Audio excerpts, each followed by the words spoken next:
phones.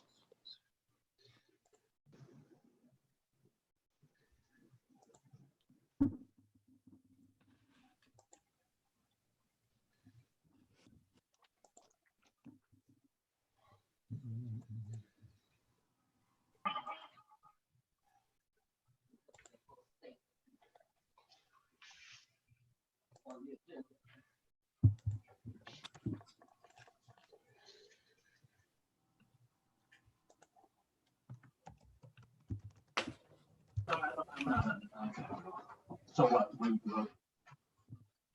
Everything is on the microphone. Hello. Wait a minute.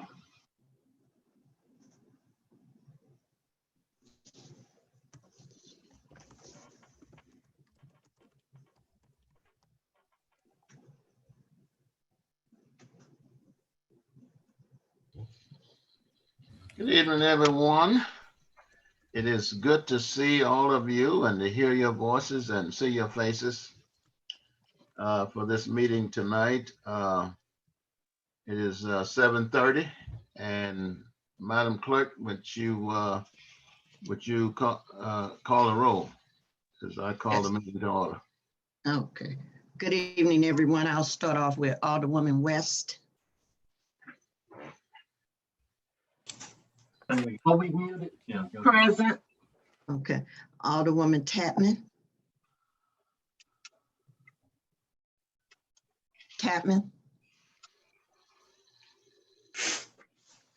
Okay, I see you waving, but I guess I can't hear you, but Alderwoman Reed,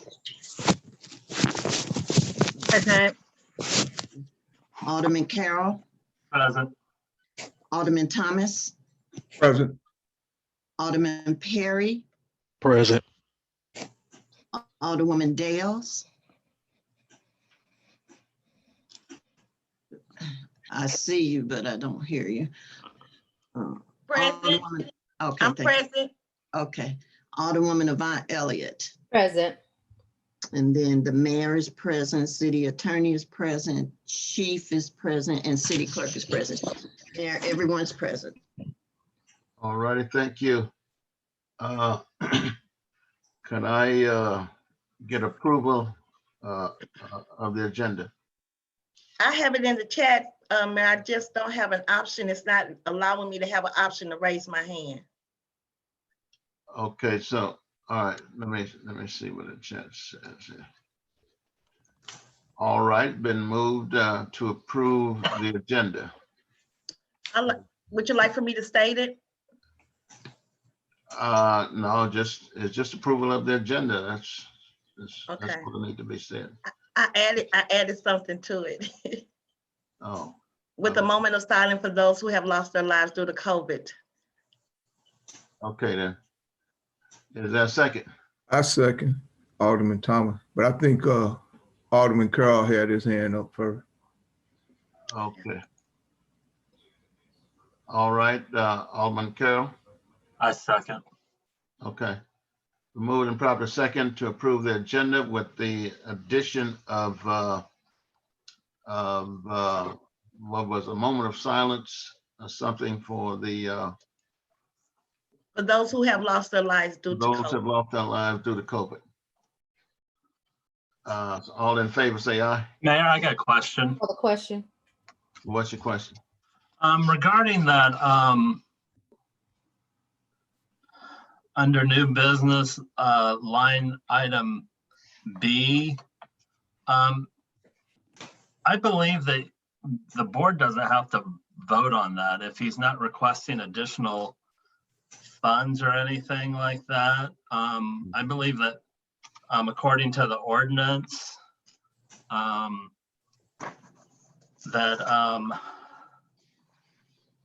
an interdepartmental transfer of funds can be made after a request for transfers of funds is filled out and signed by the department head and approved by the director of purchasing.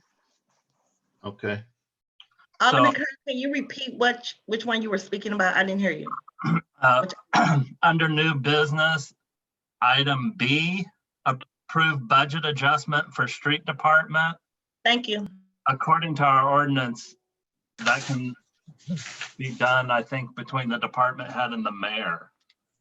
All right, then, Can we I can- make a motion to amend the agenda then? yes, While he's doing that for the question, Mayor, I did ask whether or not we needed to go in closed session for the matter that was sent to us, but I didn't get a response. Is there a sense of urgency on that where we need to do emergency closed session? no, Okay. I move to amend the agenda and remove item B under new business. is there a second? I'm sorry, wait just a minute. Alderman Thomas, I'll second it. I meant to take my hand down, but I'll second it. moved and properly second to remove B from new business. All in favor, say aye. Aye. Opposed, nay. Oppose. Opposed. All right, ayes have it. So that's removed. Mayor? Okay. We got the hand up now. Yes, I move to approve the agenda as amended. Is there a second? Carol, yes. Alderman Second, Carroll. I second. Been moved and probably second. All in favor, say aye. Aye. Aye. Opposers, nay. Oppose. Okay. Opposed, Mayor. Ayes have it. So, appointments. Montoy, Gillum, Board of Adjustment. Board of Adjustment is short and we needed a guy, and so we're recommending Montoy be that person. Is he here, Mayor? Huh? Let's see. Yes. Montoy, are you here? Yes, I'm here. Okay, then. He's here. Any questions? I have a All right. question. Or who is that? It's Alderwoman Reed. All right, Alderwoman Reed, what's your question? Mr. Killam, I'm sorry, do your phone or whatever not have a camera on it for us to see you? Oh, yeah, let me figure it out here. Hold on one sec.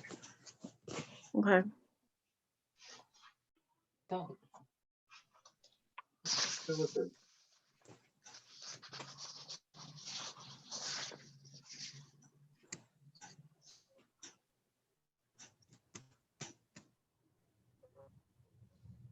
I have two questions, Mayor, while he's trying to figure it out. I kind of like to talk face to face, but two questions. If a person came to the Board of Adjustment to request a privacy fence for their property because they prefer to sunbathe in privacy, would you grant an adjustment based on this reason? That's for you. You talking about me?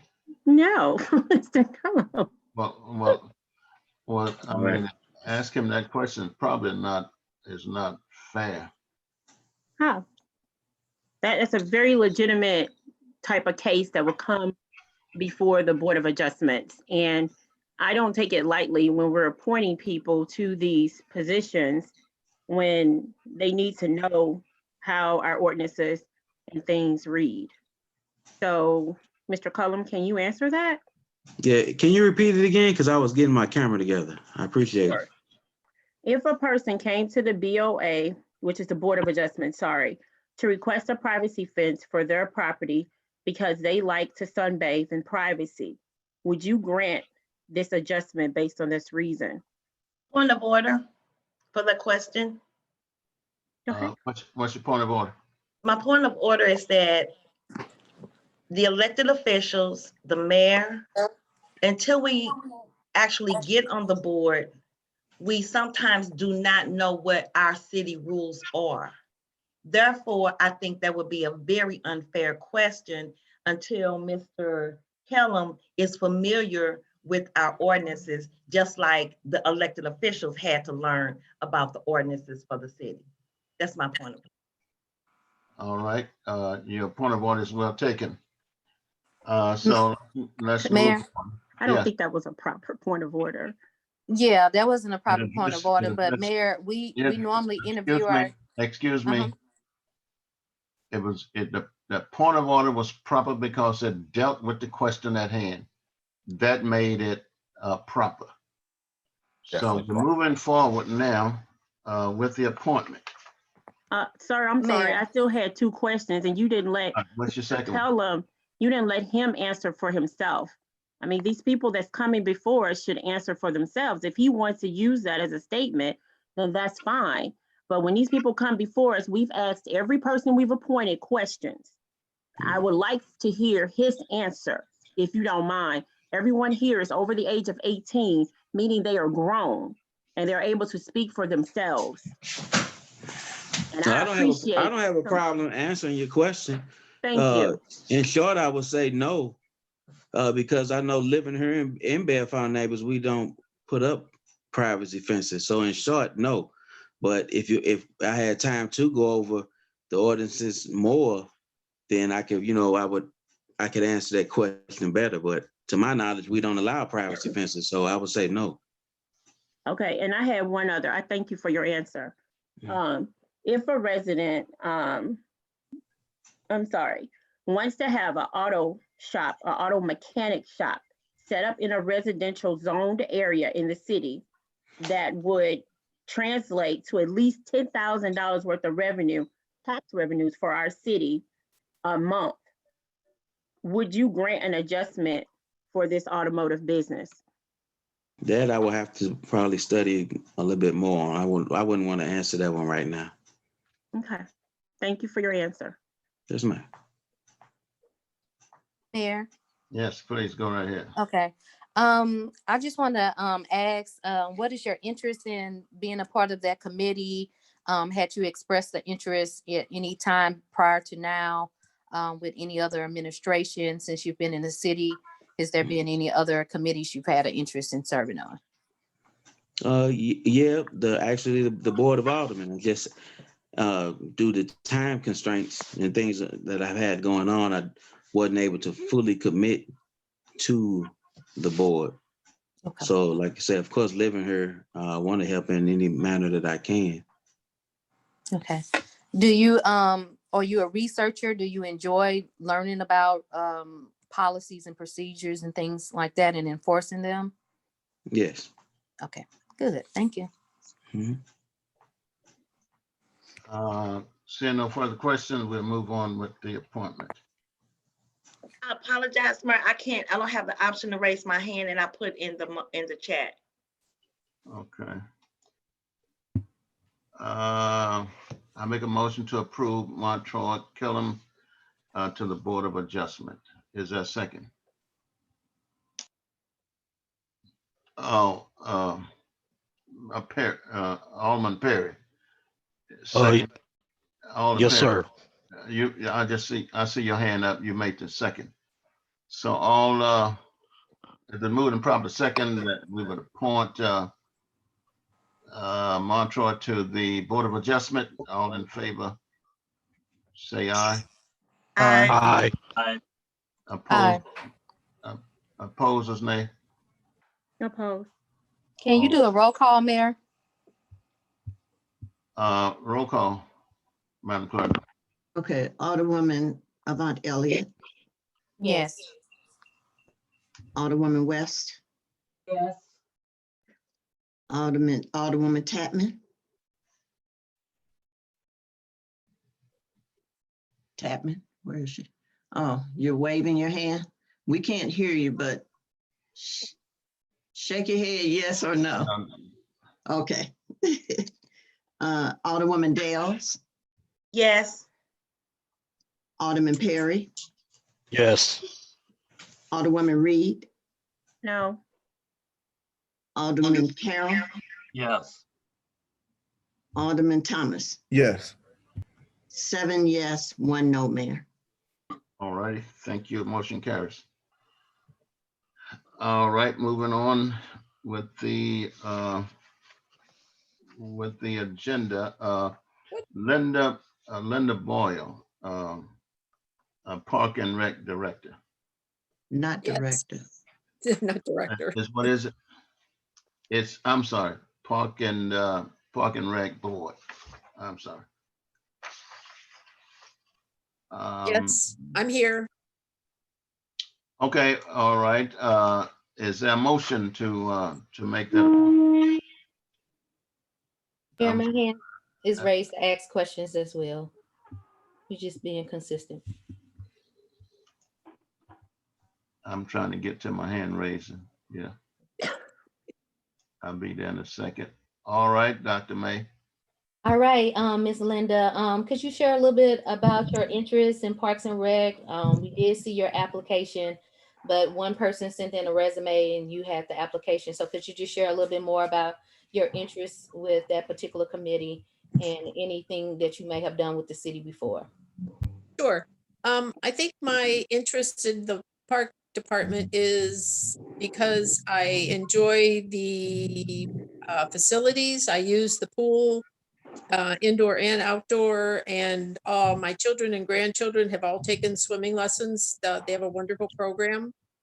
I'm retired. That's why I didn't send a resume.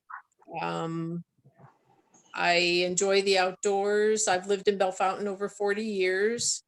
And I guess my concerns right now are because the outdoor pool is in the shape it's in, and the recreation center is going through a lot of changes. And I guess I have more concerns now than I had in the past. And I'm hoping that maybe I can contribute something to help things along in the future. Thank you.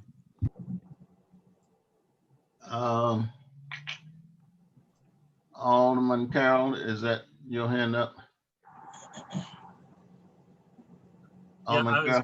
I was gonna make the motion I move to appoint Linda Boyle to the Parks and Recreation Board. Already have it in the chat. I just can't raise my hand. I apologize. Okay, so is there a second? Are you seconding? I'll second. Second. Moving and proper second that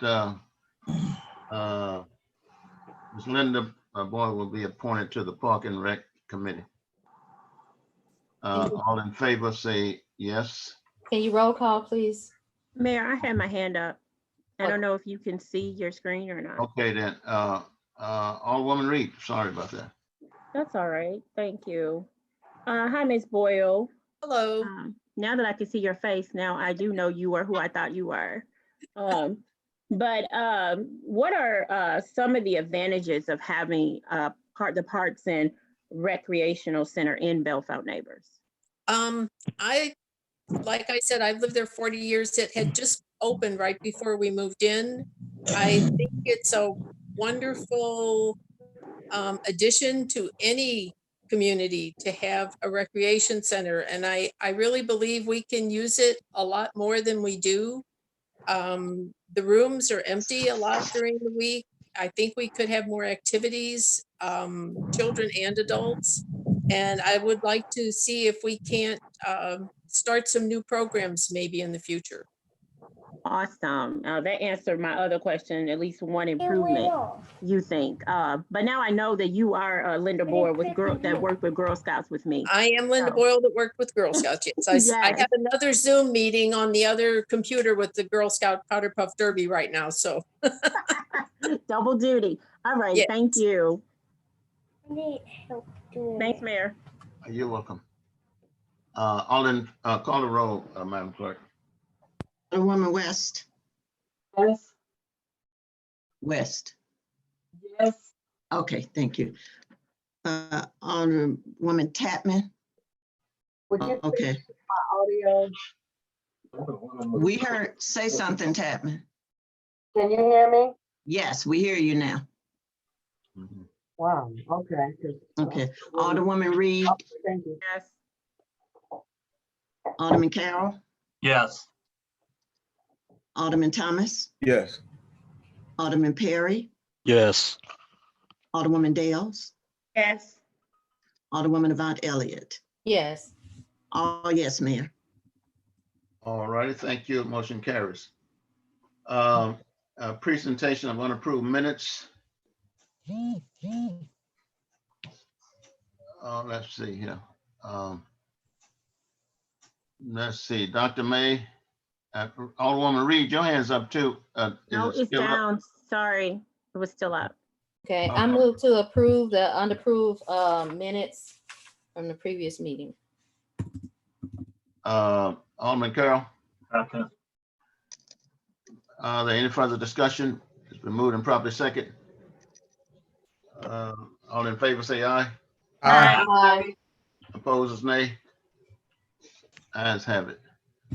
At this time, we'll open the meeting up to the public for a 3-minute limit each, please. Is there any member from the public who would like to address the board? You may do so at this time.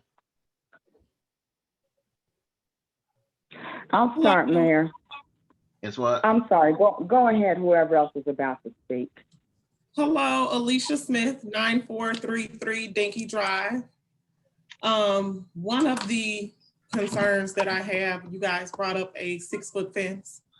I have been petitioning the board for several years now for a 6-foot fence and have not been granted a 6-foot fence, or rather a finish of the 6-foot fence that was installed behind my home that's adjacent to a business. Is that something the Board of Adjustment can, and along with the Alderman Board, can look into? I've contacted both of my alderpersons and have not gotten any relief. Okay. Would you, because I don't have an answer for you, but would you get your statement to the clerk so that we can look into it? Yes, sir. I'm in Ward 4. Thank you. You're welcome. Anyone else? Yes, sir.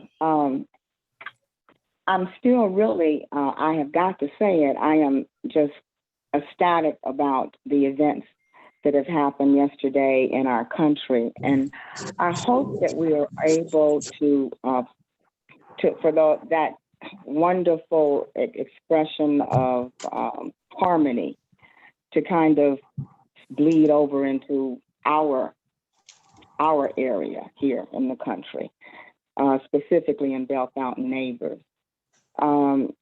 Mayor, I'm concerned about the length of these meetings that we have. And please, will you give me the 30 minutes to wrap up? Because there's 57 pages that the board put on for citizens to read. That's an awful lot to go through.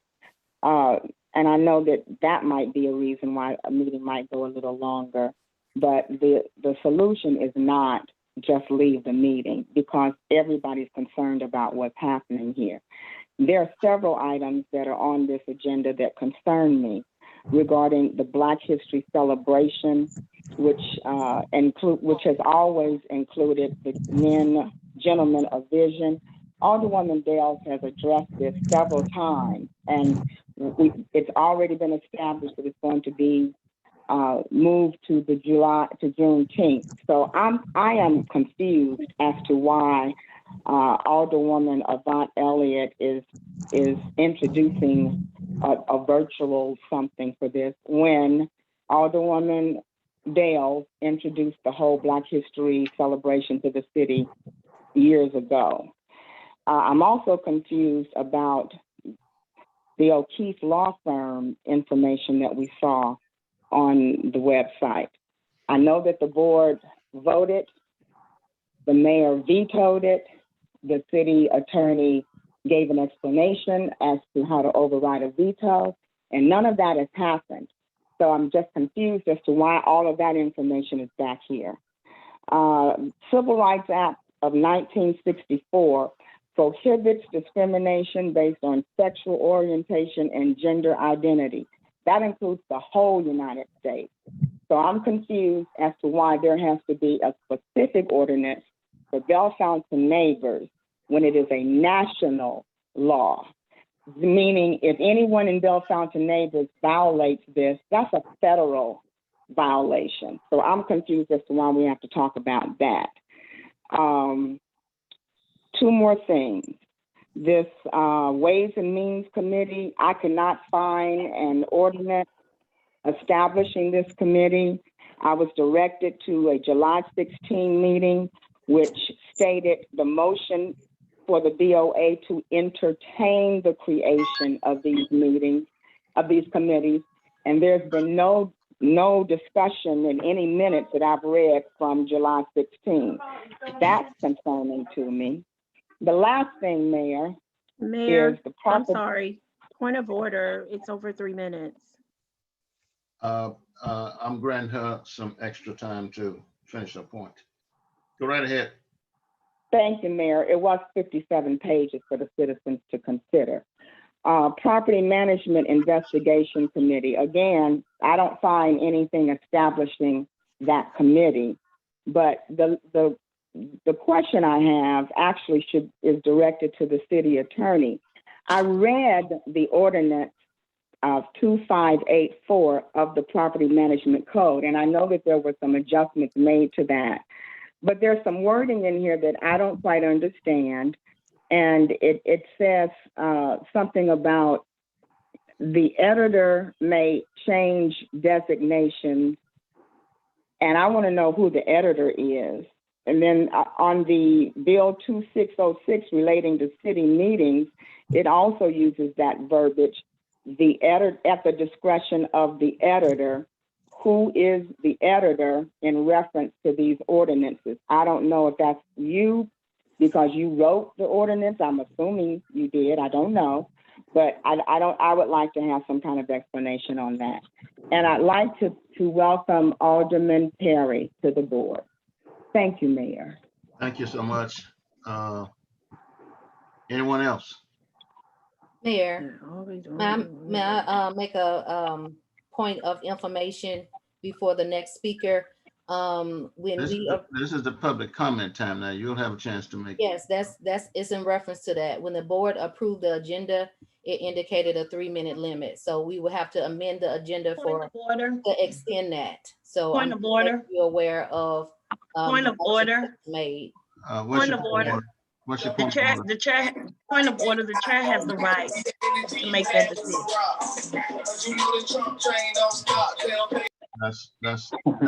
That is correct. All right. Anyone else from the public who wishes to address the board? It's Anthony Green.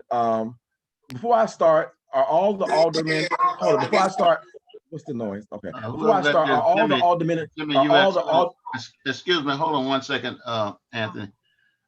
Jimmy USO need to mute themselves. Okay, I think they did now. Question one really is to you before I start. Are all the aldermen and alderwomen supposed to be on screen during public comments? Or are they allowed to go off screen and offline during the comments? That's to you as the leader of as the chair. Are they allowed to just toggle on and off as they wish during public comments? Or what's your position on that? Because right now, Alderwoman Barbara West and Alderman James Carroll, I can't see no image.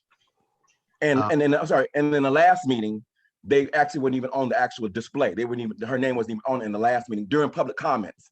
What is the position of the board on this? Because this is a parliamentary question.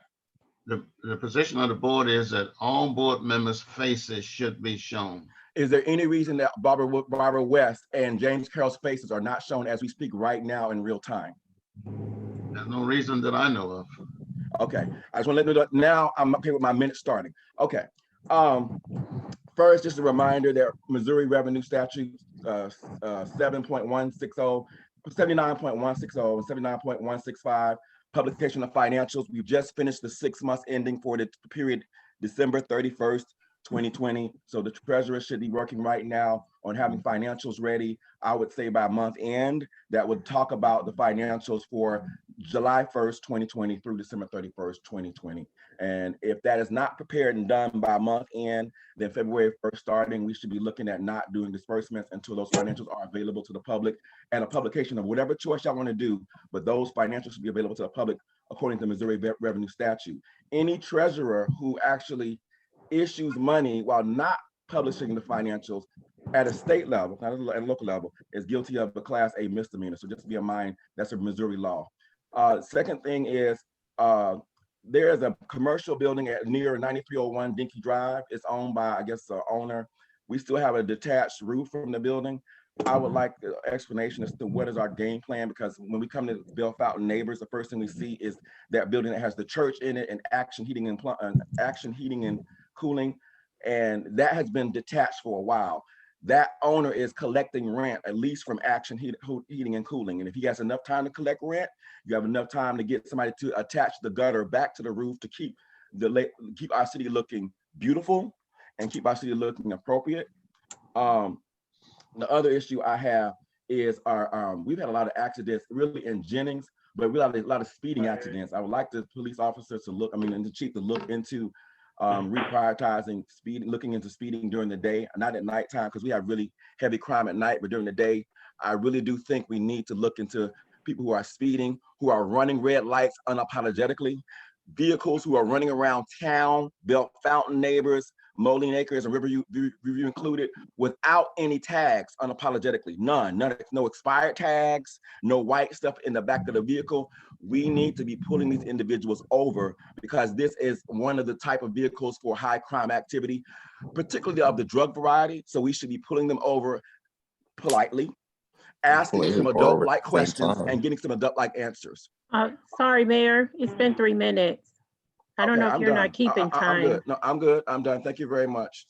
I just hope all the people are just cognizant. We're watching them for hours. So thank you very much. I'm done. All right, thank you. Anyone else? Evening to the mayor and the automatic board. My name is Levon Singleton, and I bring you greetings from the Riverview Garden School District. I'm the Chief Financial Officer for the Riverview Garden School District. And I met with the mayor this morning and asked if he would allow us a few minutes of your time at the meeting tonight to talk about a proposition that we're putting on the ballot for the Riverview Garden School District at the April 6th election, the municipal election on April the 6th. We are introducing or putting on the ballot what we call Proposition E. Many of you may be familiar with Proposition R, which was 3 years ago. Our school district passed a no tax increase bond referendum where we were able to make some improvements to some capital improvements to the district and some updates through Prop R. Since being in the district for roughly a year now, I've seen and discovered that the financials of the district are going down. And so Proposition E is going to be a local measure where we are asking for everyone's support to increase the operating tax levy. Again, I've talked to Mayor Pearson, and he's very graciously agreed to help get the word out and serve on the committee to pass Proposition E. But I wanted to bring that to the automatic board here tonight and certainly ask your blessings as well.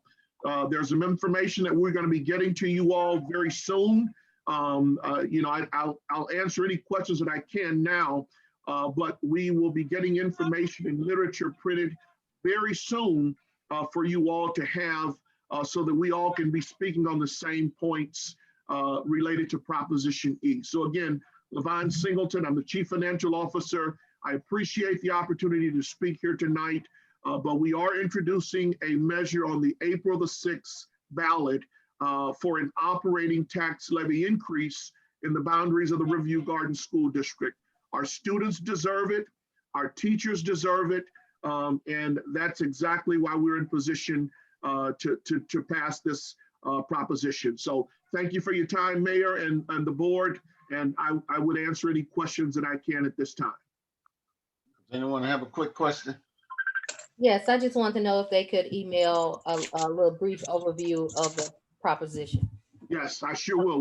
Once we get that information together, the brochures, we definitely will send that to the mayor and share at your next board meeting. So thank you. Thank you. All righty, thank you so much. Thank you. Anyone else from the public? All right, hearing none. The city treasurer's report.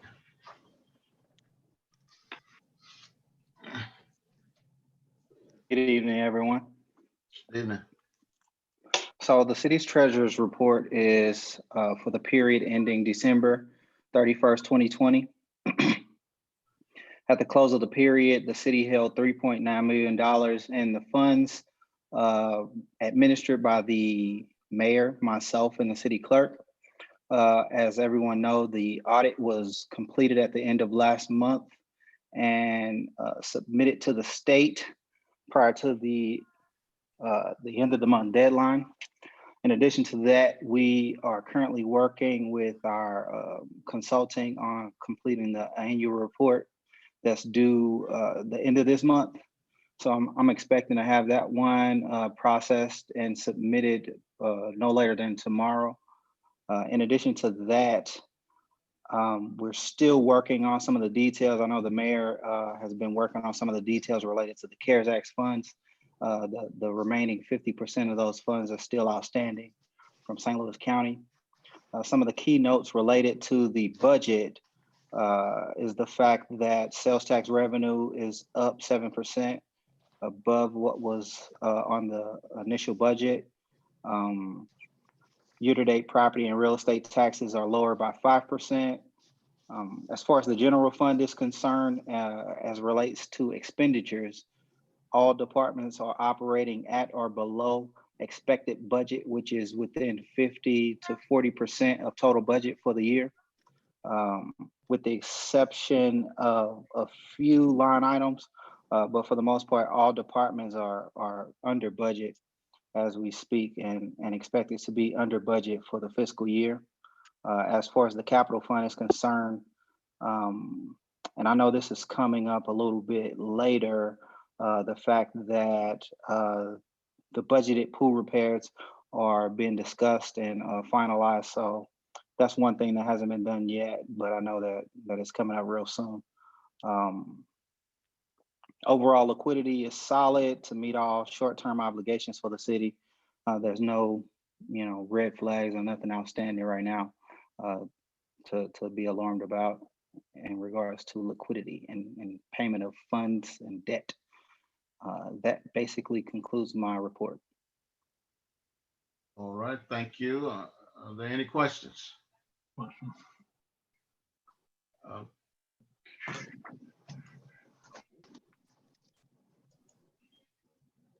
Alderwoman, I'm sorry, Alderman Carroll. Yeah, two real quick questions regarding the audit. I know typically that's made available to the public on the city's website, but are the management comments and recommendations, could that be included as well? The management comments and recommendations. Uh-huh. I don't see any issue with that. I know the audit itself is provided to the city clerk to post. So right. I don't, yeah. So you don't have any objections to the management comments and recommendations then being posted as well? No, I don't have any objections. Okay. And then my second question was, during the auditor's presentation, she's basically stated something along the lines that like when any money comes in, it comes in through the to the general fund, and then it's put into the capital fund or the sewer lateral fund. Is that correct? Not exactly. So specific revenue is received in the so we have a number of bank accounts, but general revenue is received in the general fund for, say, property and real estate taxes. Those specific taxes are distributed to the debt service fund for payment of outstanding bonds. Not all revenue is received in that way. But as far as expenditures are concerned, majority of the expenditures, the way that I believe the checking and the processing works internally, some of those expenses are paid from the general fund and reimbursed by the capital fund. If you're talking about capital related expenditures being paid for with general funds. Okay. So with that, just what you said, do we need to do an ordinance each time that something like that occurs? I mean, because our ordinance states that when a transfer between funds, or is that just an accounting procedure? I don't. Yeah, so it's not exactly a transfer between funds Okay. because it doesn't change the budget. It's more or less a reimbursement.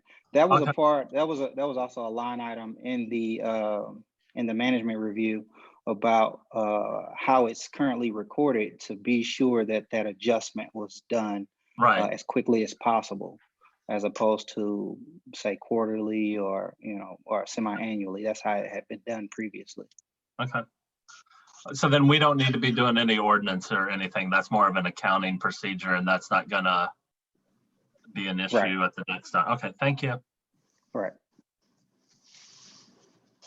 Alderwoman May. All right, Patrick, how are you doing? I'm doing well. Good. I noticed that the report indicated that the court and the street salaries were over budgeted. Could you please explain that? And then I want to know, is the COVID funds under the line item that says grant, or do we have we received grant money? And then my last question was, I've asked about the departments monitoring their overspending for their allocations. And I did see that they've done that. And I was just wondering, what systems are going to be put in place to make sure that they don't continue to over exceed unless there's some type of transfer that happens. So for your first question, as it relates to the courts, that's specifically related to trend for year to date. So say for December, realistically, fiscal year 21, they're still under budget, but they're trending at 60% currently. So from that standpoint, if things consistently flow in that same way by year end, it potentially will be over budget. So currently they're not over budget. Okay. Second question, I'm trying to remember now. It was street and salary. It was street salaries and court salaries, because that's where. Yeah. So it's the same reason. Yeah. So the financial reports are year to date. What I will do, and I had a discussion about this earlier, is potentially provide, and I was thinking about providing both year to date totals and annual fiscal year totals, so that any adjustments that need to be made with the rest of the year can be made, so that it's not just looking at the year to date amount and kind of letting it fall as it may, but seeing how they look as it relate to the full year budget, so that they can make some adjustments at the end of the year. So do you know if overtime is driving the increase in where they are being at the 60%, or is it because there's a person allocated that may have caused it to be, allocation that, was not approved? I'm just trying to figure out like what could cause it to be at 60% already, so we can know if there's some type of decision we need to make. I'd have to get a little more details with the department head to see exactly, because it could be just a budgeting error. Okay. When we initially made the budget, something may have been underestimated. So I can't say directly if that's the reason or not. I'd have to confirm with them. And I was just asking, were we calling the CARES Act money grant on that line item that says grant, or have we received anything? Which grant? It just said grant, and What? it was like 400 something thousand. I can't remember. Let's see. No, so on the general fund, you should see, so there are two entries. One is a standalone entry. I'm trying to see the exact line item. So that's line 40, account number 4097.1. That's on the profit and loss statement. Okay.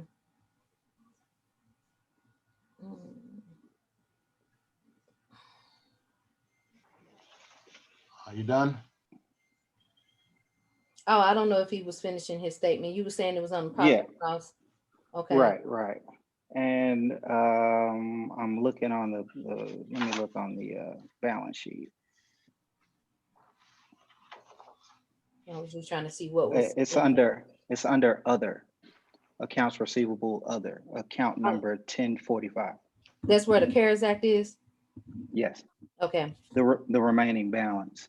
okay. And those funds are being used for what specifically right now? So currently the funds are being held and planned by the mayor. So they're being held in the general fund right now. So we don't have a deadline to have spent them a certain way? Not directly. I know we've been talking about creating a budget for those funds, but nothing has been finalized just yet. Okay. And just so you're aware, because I know it's the responsibility of the mayor, but the board had approved a motion for us to have like an action plan, like a corrective action plan for those audit items that would just show what the current plans are and what's the timeline to implement those recommendations that was requested for, I believe, the second meeting in February. It was just a regular directive that would be expected of the city administrator that we had requested it. So Fran can give you the outline. It was just like who's responsible, resources needed, start time, end time, the action step itself. Yeah. Okay. Just so I know you're- the mayor and I and the finance team has scheduled a regular meetings, so maybe that'll be discussed in those meetings. Okay, thank you. All right, thank you. Approval of invoices over 500. I'm sorry, Mayor, my hand was up. Well, your hand, I'm sorry. Go right ahead, Alderman Marie. Thank you. You just looking me over tonight. City treasurer, I have one question. So we had a meeting, the Ways and Means meeting, and we had come up with like a budget proposal for this 21-22 budget that's right up upon us, including like possible 21-22 goals for and a capital improvement plan of items over 5,000 from like the department heads. So we were looking to have the department heads submit their budget to you by end of February. So that would give them like another, 6 weeks. And you submit to us your first draft by the end of April, which would give you 4 weeks because you already have like a drafted budget, a 5-year plan already from last year. And then you would give something to us by April 1st. So we could have all of our like question meetings, budget sessions or whatever during the month of April. So we can have an ordinance drafted by May 20th. So does that sound like a workable plan for you? It does. I mean, as long as the department heads are on board, I don't see any problem with that. I know, like I said before, the mayor and I and the finance team were having our meeting. I think we plan on meeting in the next week or so. So I think, yeah, I don't have any issue with it. As long as the participation of the department heads are there, I think that's all that's really needed. Right. I mean, but Just so that we're not making any assumptions, and changing things kind of like at the last minute. Right. And that would kind of fall on them to, get that to you in 6 weeks. That gives them 6 weeks to say what we want to do in 21 and 22, Correct. Yeah. And I think the most effective process would not be to go through line by line like we did last year. After the department heads have already provided their proposals. I think that was that made it last a bit longer than what it needed to. Yeah, that would be like the month of April. That's once we've gotten a draft from you. You know what I'm saying? Right. Yeah. So instead of, I think everything was being pieced together, last minute, and people were requesting things of you that they didn't request initially, like department head. Right. So it was a lot of back and forth. But yeah, because we would like to have an ordinance drafted by May 20th. That way we're not coming up against that June 30th, due date again. Yeah. So, Mayor, Yes, I wanted to make a motion to approve the budget timeline for 21-22 to have department heads submit their budgets to the city treasurer by end of February, and the city treasurer should make this first budget draft to us by end of March. So budget review sessions can be held during April with the ordinance drafted by May 20th BOA regular meeting.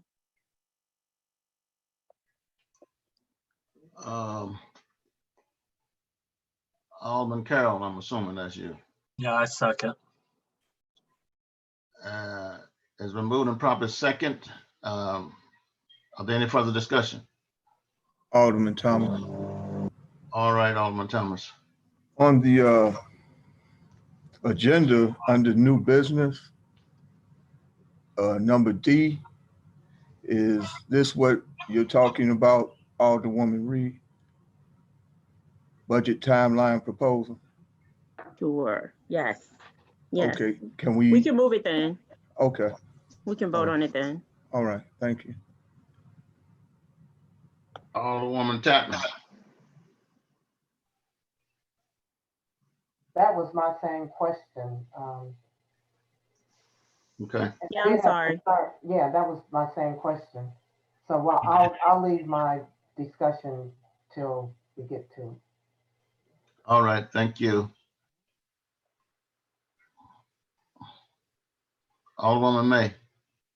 I move to approve 14 bills, check numbers 43355 through 43395 for a total of $53,915.13. Alderman Carroll. Second. I've been moved and properly second that we would approve the bills over 500. Any further discussion? Yeah, I got it. Okay, go right ahead.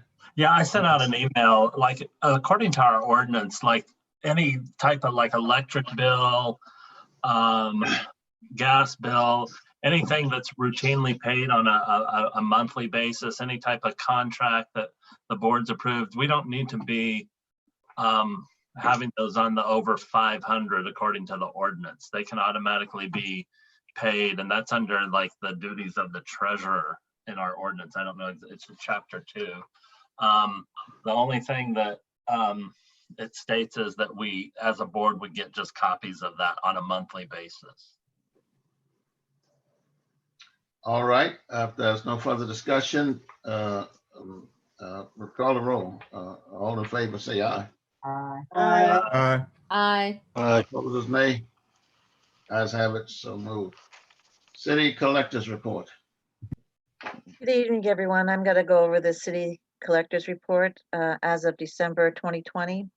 The capital improvement tax, $66,031. The motor fuel tax, $24,713. The utility tax, $53,558. The motor vehicle tax, $13,083. Personal property, real estate and sewer, $523,327. Road and bridge fund, $27,176. Sales tax, $153,353. County public safety sales tax Prop P, $54,049. And that gives me a subtotal for December of $915,291 for a total year to date $2,998,820. All right, thank you. Any Alderwoman May. Happy New Year, Kathy. I was just curious about the communication being received from Quick Trip and wanted to know what your follow-up was on those licenses that had contingencies or were not approved. What was communicated to the businesses, and what's the follow-up to why Quick Trip is contacting the city clerk about the status? Okay, I think that's is that under unfinished business, item B? Yeah. What is? It The is. liquor license? Yes, it's under unfinished business on it. is a motion that's gonna happen pertaining to that? I'm not sure if it's under unfinished business. Maybe someone's gonna make a motion, but I'm asking a question. So it's unrelated to a motion. I'm Okay, asking, yeah. if there's an answer to the question, go ahead, answer it. So your question is, again, Quick just Trip and the other businesses that didn't have licenses approved, what was the communication to them after that meeting? So that let them know that it wasn't approved, anything they needed to do in order to be approved. I was just trying about follow up because we saw an email from Quick Trip saying that they had not received communication. okay, at the time, right after the meeting, I did follow up with those questions or those concerns for things that were missing. And they responded and gave me the information. There were some questions, Quick Trip, and I think it was rulers for legal review. And those things were turned over to the mayor. And from there, I know it's been taking a little bit more time than expected, but those were forwarded to the mayor for a final review. And that's where we're at right now. I think everything has been wrapped up and signed. Mayor Pearson, is that correct? That's correct. I don't know if the attorney want to have any input in that or not. Mayor, I have not received anything to review related to Quick Trip. Okay. All righty. We will deal with that. Okay, so those were the two that had something outstanding or the ones that were not approved. I cannot remember. Those were the two that were not approved. I think the question with the Quick Trip was the nuisance. And I think Alderman Carroll had brought up the concern about the truckers and the staying overnight, which was causing a nuisance. And I think the chief of police had sent an email at that time and said, that's not a reason to question or deny the license. So there was two separate issues going on there. And then with the Quick Trip, it was supposed to go for legal review. But again, I think the question was the nuisance factor, which really the nuisance factor would be if someone was arrested, I guess, for intoxication or which would cause the reason for the license to be in question. So there was two separate issues going on. So again, I turned everything over at that time for review to the mayor because at that point it was for legal review. So that's kind of out of my hands and that's where it was left. But the other ones were approved. There were a couple of pieces that were missing or that needed to be questions as far as the background check. Like some of them had the state background check versus the county. I talked to an officer at the state, and she said as long as they have the state background check, that encompasses everything. So there were questions on a couple of those, and those were wrapped up. So that's where we're at this point in time. Were you able to do the little spreadsheet that listed everyone and all the items they had that I think Alderwoman Reed referenced from the previous collector? Well, that was, I didn't know if you guys wanted that done. And again, I know she referenced that, but I talked to Mark. And again, at the time, Fran had sent me a sample of what was requested because I did ask that question. I gave her all the license that I had made copies of. And I guess, I don't know what alder person it was. They felt it was for a security issue not to email you all with the work. So they sent me a sample and I can only go by the sample. And the sample was exactly the verbiage that I put on the last meeting minutes. So apparently Alderman Reed didn't think that was what you wanted. But again, that's what was given to me saying that that's what it what, from I guess last year, the minutes, and that's what was on that agenda. So that's what I gave you. So I can also give that to you at another time. Okay. Again, I didn't prepare that. Okay, thank you. So if you can provide it later, that'll be good. Okay, that's fine. Okay, thank you so much. Alderwoman Reed. Kathy, were reminders sent out for the, for all the businesses for the liquor licenses, like in October-ish? So then they would know that they needed them in by December? I'm not exactly Whatever. sure of the date, but they were giving about a month notice, or I think it was in November. I don't have the specific dates. But there was something sent out from City Hall saying you Yes. need to have this submitted by this time as a reminder. Yes. Okay, and then so last meeting, one of the older people tried to get an ordinance passed that had the conflict of the state statute versus what Bellefonte Neighbors says, as far as like how it's written up so that our city ordinances reflect what state statute says for the residency part of these liquor licenses. I don't know if you had a chance to look at that or anything. I know you're not required to come to those meetings, but did you know about that ordinance or whatever? Okay. I wasn't aware that a meeting there was anything versus I know it came up at one time, but I don't think it was the liquor license, but I wasn't aware and I wasn't asked to do anything with that.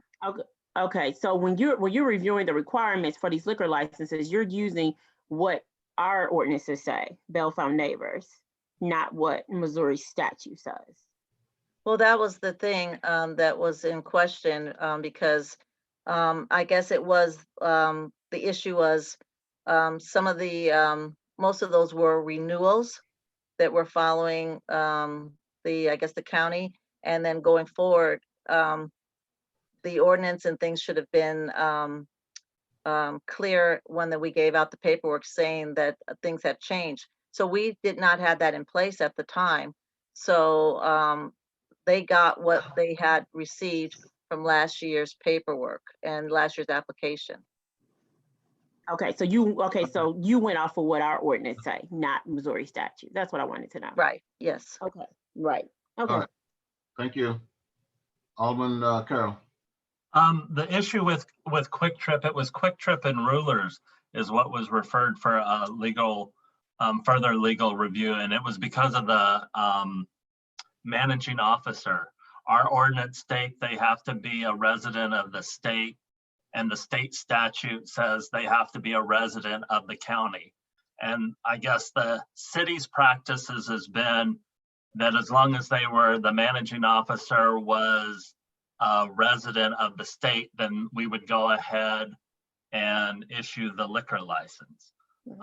But we turned, just last year, we denied Family Dollar a liquor license based on their managing officer being a resident of Jefferson County. So the issue with both the liquor license for Rulers and Quick Trip was that those managing officers were residents of St. Charles County and not St. Louis County. And that's what the legal review was about. I understand that. And again, I referred those over to the mayor. But Sure. One thing I did mention to Mayor Pearson was the application does not state that you have to be a person that lives in St. Louis County. It does not state that at all. So I think we had talked about updating it going forward, but it wouldn't be fair to not renew it when the application clearly does not state that that person has to be in St. Louis County. And so again, that's where I discussed it with Mayor Pearson.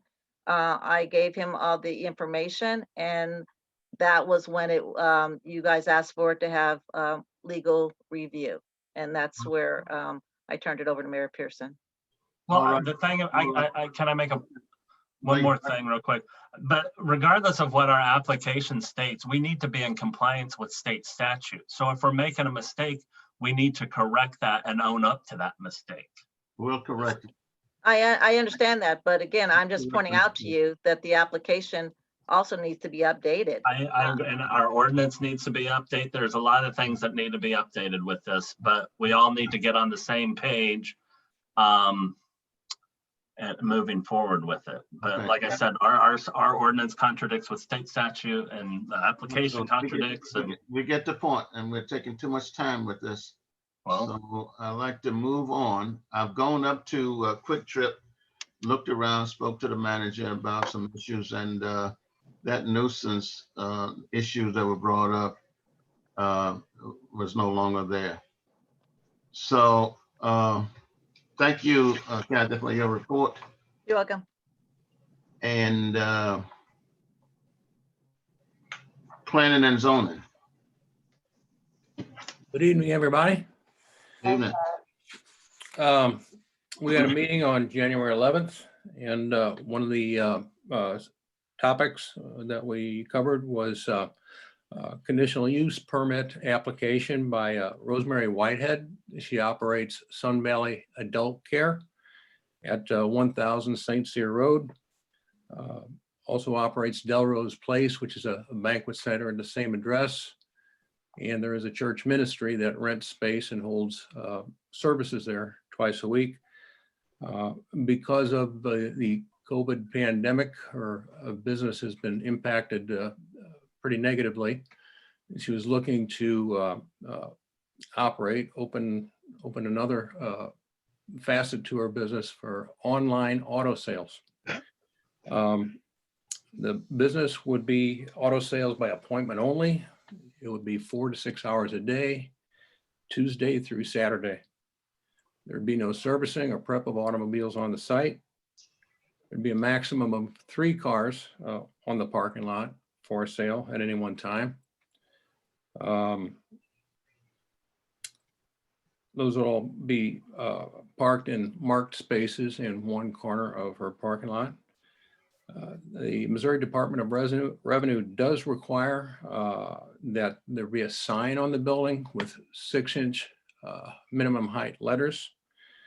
In this case, the business name would be S&J Online Auto Sales LLC. But those letters, that sign would be smaller than the size of her original business, Sun Valley Adult Care. City engineer, building inspector, myself inspected their facility back on January 5th. Everything was very much in order. And as many people probably know, Rosemary Whitehead is a longtime business owner in the city, and she is in good standing. We are recommending that the board grant Ms. Whitehead a conditional use permit to operate this business, online auto sales, in accordance with the following conditions. Auto sales will be made by appointment only. No more than 3 cars would be on the premises for sale at any one time. No automotive repair, service, or prep will be performed at that location. Signage required by other authorities having jurisdiction, in this case, the state of Missouri, should be minimal in size, and that's to emphasize the businesses that are already operating at the site. Then finally, any email address used for the online auto sales be worded in a way that would not give away the location, so that interested parties would not be attracted to the site after hours or on weekends.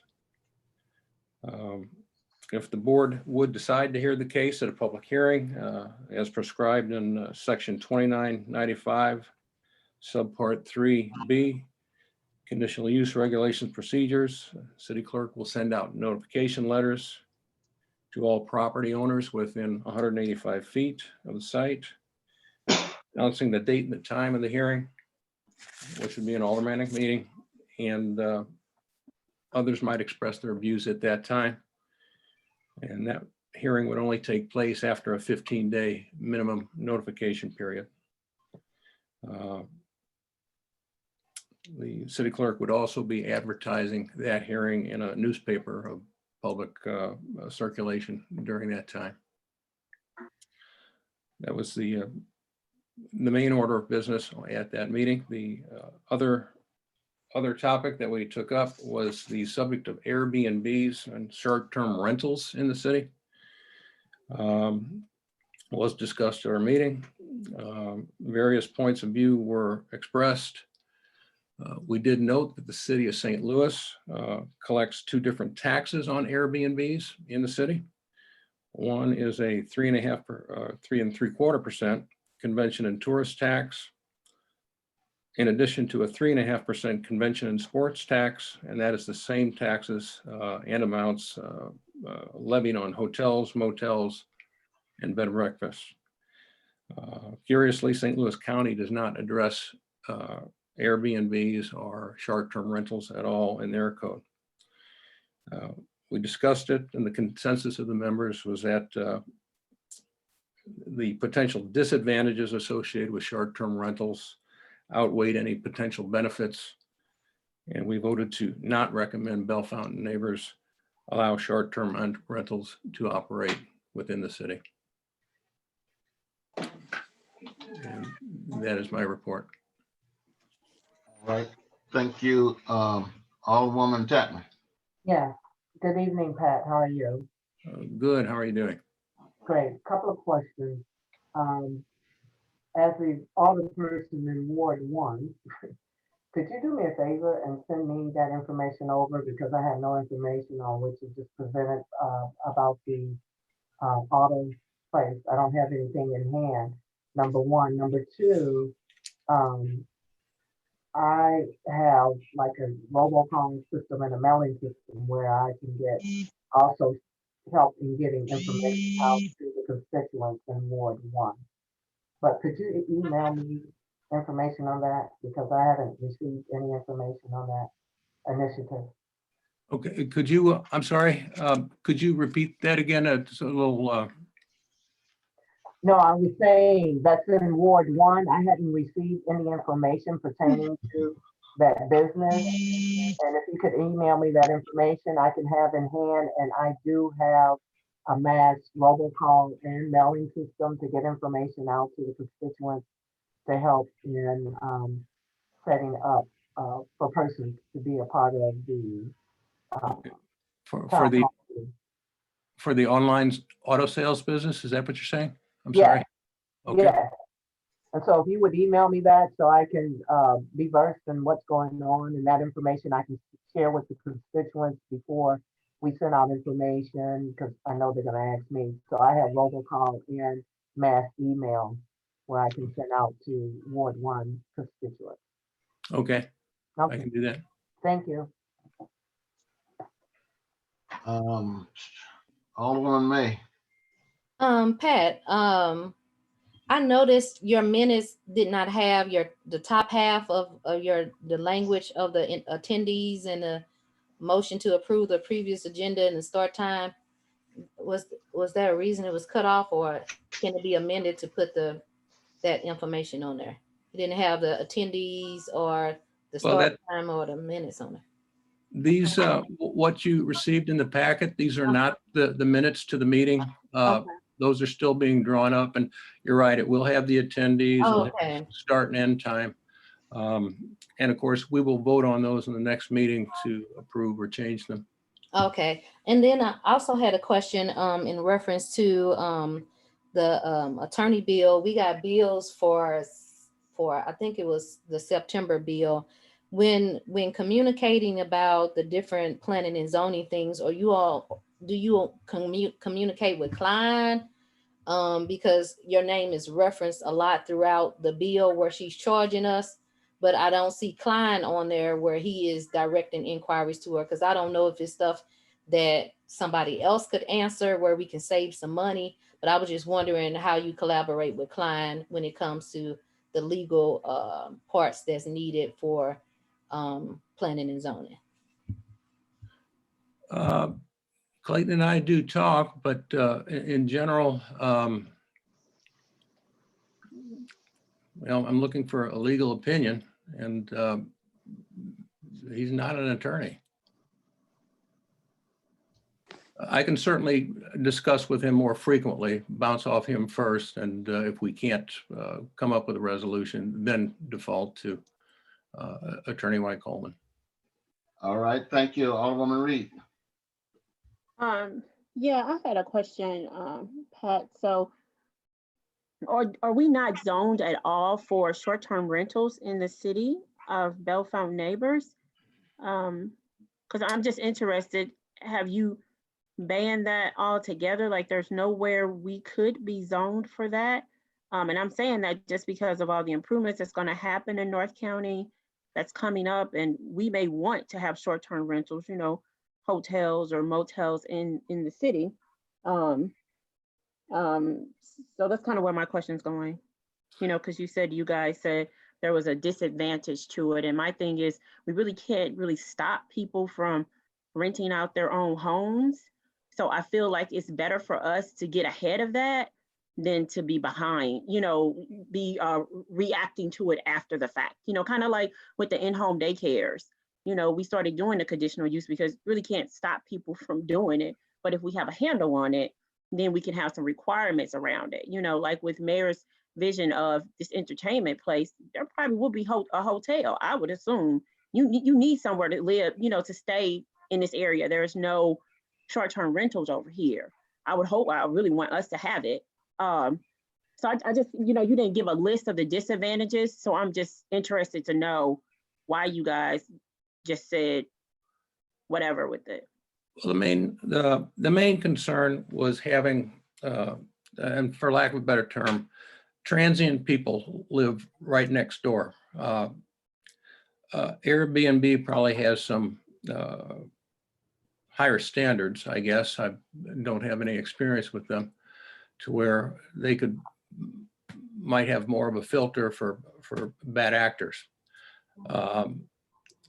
And this individual, one member of the commission in particular, lives in Ward 4, and they already have an issue with people moving in and out, and we don't know the number that would be there. Certainly, the operator of the Airbnb could say, okay, it's no more than 4 people, but how many people go there? It's an unknown. Again, St. Louis County does not address the subject at all. They seem to leave it to the municipalities to deal with.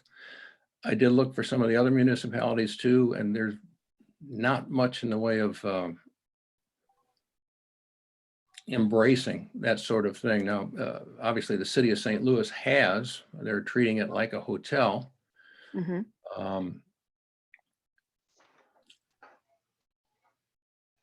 That's all right. Really all I have to say.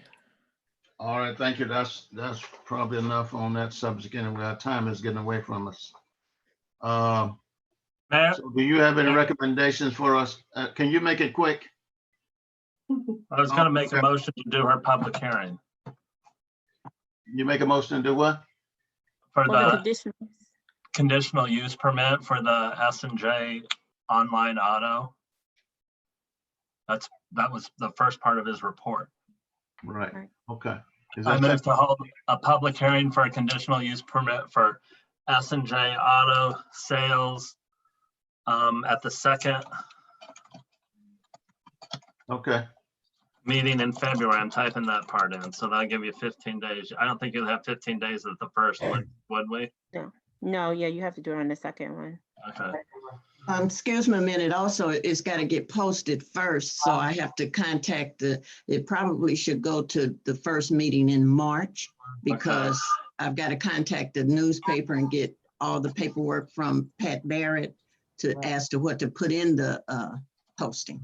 So. Okay, let me redo it then.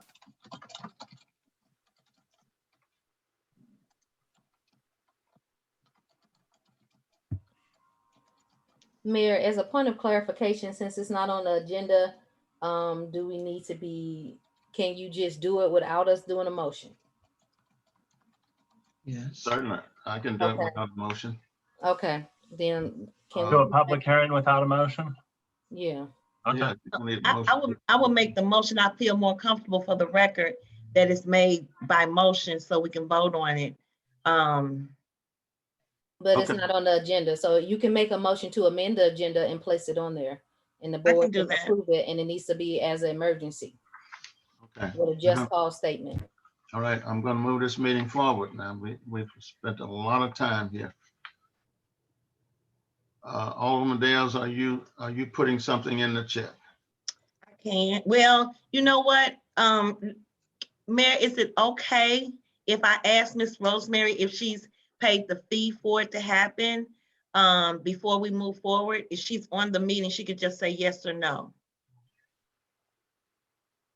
Pat, do you know anything about that? Yes, she has. She paid her fee Monday She's paid her fee. or Okay, Tuesday, rather. I'll go ahead and put it in the chat. Okay. Given the amount of preparation that she has done, and the fact that she is a good business owner in the city and has been for a long time, anything we could do to expedite this, I feel would be appreciated.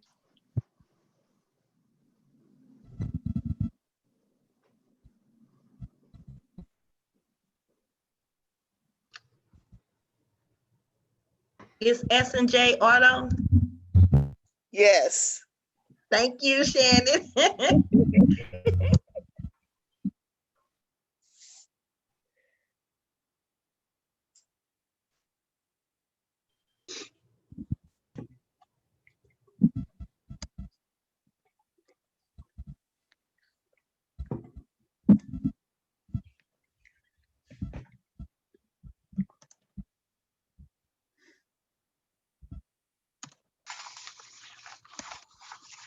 I hope Mayor or Attorney White, I'm putting this in correctly.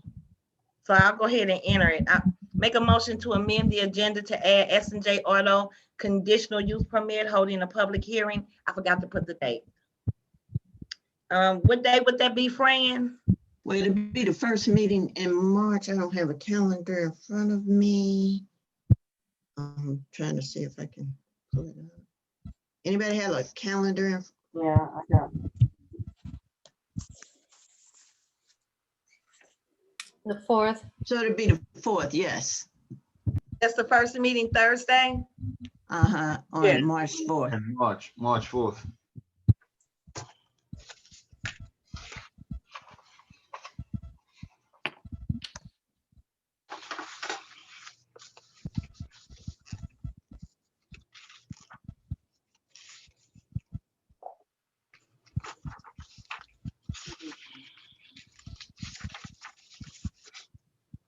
Okay. All righty. Is there a second to the motion? I second. Alderman Alderman Chapman. Is there any further discussion? Yes, Mayor. It's supposed to be March 4th. March 4th, yes. Oh, yeah, she got February. Oh, I apologize. Thank you. Okay, so we can I'll retype it for March 1st. Temper to March 4th. March 4th. Right. It's been moved and properly second that we will hold a public hearing. I mean, not public hearing, but we will. That's right. Yeah, public hearing. Right, Mayor. Right, we will hold a agenda to add auto conditional use permit, holding public hearing, a public hearing for Thursday, February 4th. It'll be March. I'm sorry, March, February 4th, and it was seconded. All in favor, say aye. He meant March. At March, yeah. Aye. So all in favor, say aye. Opposed, nay. All right, let's move forward. All right, Mayor, can I make the motion? It's now on the agenda. Let me just make the motion. I move to approve the public hearing for S&J Auto Conditional Use Permit on March the 4th. Is that a second? I second. Alderman Carroll? Second. Moved and seconded. All in favor, say aye. Aye. Aye. Nay. All right, ayes have it. Building inspectors report. Good evening, everyone. Can you hear me? Yes, Joe. Yeah. Good. You have the numbers in front of you for December here. The inspection for occupancies are about the same as normal months. The sewer laterals were quite heavy this last month. We did 5 of those in December. That's quite a few. The big project in the city right now is the Gateway Market. We are starting to get close to wrapping up that project. They're doing the HVAC system and the hood and makeup air system for that at the moment. So we've been working on that project. As far as any other projects, that's about all I have to talk about. However, I did want to address a couple of comments earlier. Anthony Green, I don't know if you got my reply to your email about the gutter there. The owner had changed on the building and the maintenance company had also changed on that building. We've figured out who those new people are. I was actually on the phone with the owner again today. He thought he had relayed that message. He promises me he will get that taken care of soon. So we're about to get that taken care of, I hope. Also, Alicia Smith had a question about a privacy fence. If you're on Dinky, if I'm thinking correctly, if you back up to a commercial space, you are allowed to have a privacy fence between a residential district and a commercial district. So if you wanted to talk about that sometime, you could give me a call. But that's about all I have to report on tonight. Any questions? My hand's up. Alderman Reed. Thank you, Mayor. Hey, Joe, you weren't on a meeting last time, but I had mentioned to Chief about Ashbrook. There are 3 houses of concern for me. The one that burned up right in front of the church. There's still today, there's still trash out front. I don't know how long a person gets time to fix and, get the stuff out the yard. I've been on the phone twice with that owner as well. He's told me he was going to be taking care of that. At the same time, we have been sending the notice letters out as well. It will be going to court rather shortly here if it doesn't get taken care of. He's again assured me that he was going to do that, get the yard cleaned up and look at painting the board ups as we require. That has not happened yet. Right. Okay. And then there's a house further down past the second stop sign with a boat in their front yard, tied to a tree. And it's been there for a while. Okay. Then go a couple houses closer to Comet. There's a car sitting up. You don't do the cars. So that's for Right. police. Yeah, the car is still covered there. Okay. We will Yeah, write but there those is, up to proceed. Okay. yeah, there is a boat chained to a tree in the front yard. Chained to a tree. Okay. They're allowed to have it on approved parking surface, but not chained to a tree. I'll Yeah, look it's into that. grass. I'll Yeah. look into that. Okay. Well, dirt by now though. Okay. Alderwoman Tatman. Yes, I'll make it quick. Joe, we still have some issues. I guess this would be for you and the chief to work on the community that's having that auto business. That was a question that Alderwoman Reed brought up. But we do have 627, I'm looking up the address, but there's 2 auto businesses that are operating in residential areas. You're aware of one of them, and I think the chief is too.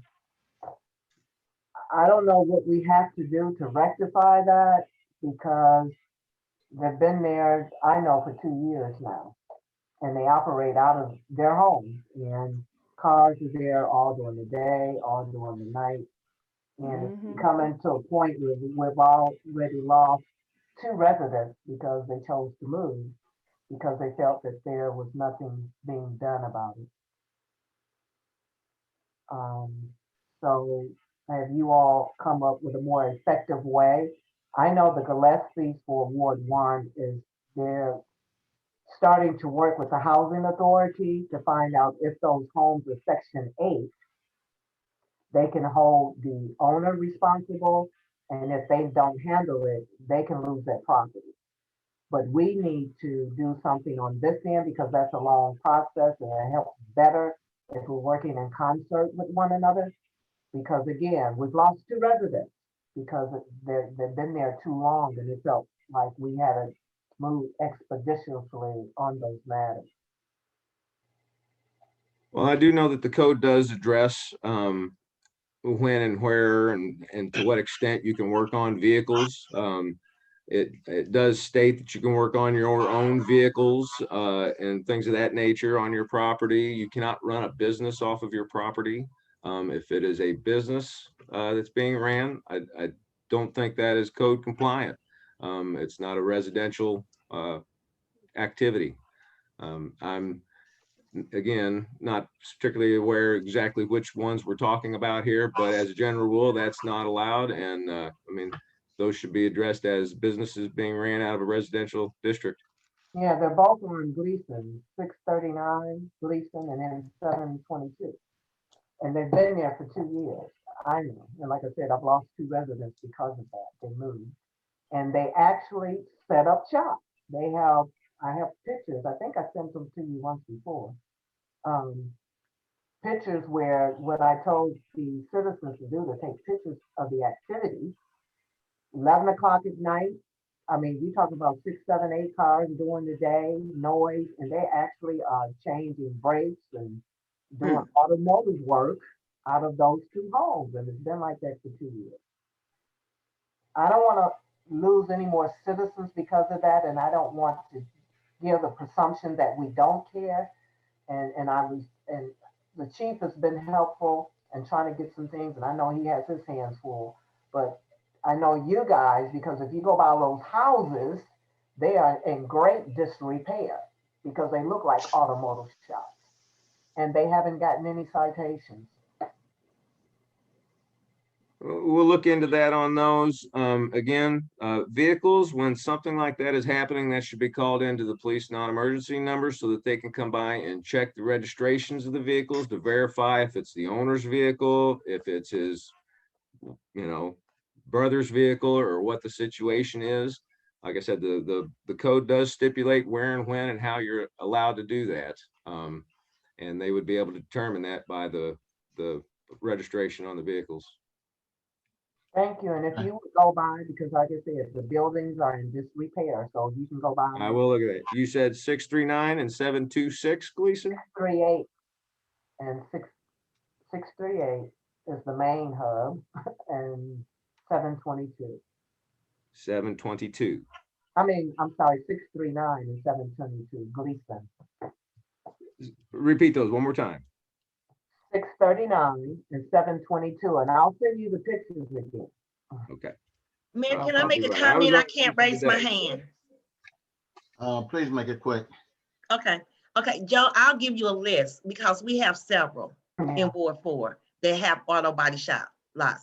And I'll send the email again because I've sent them about those.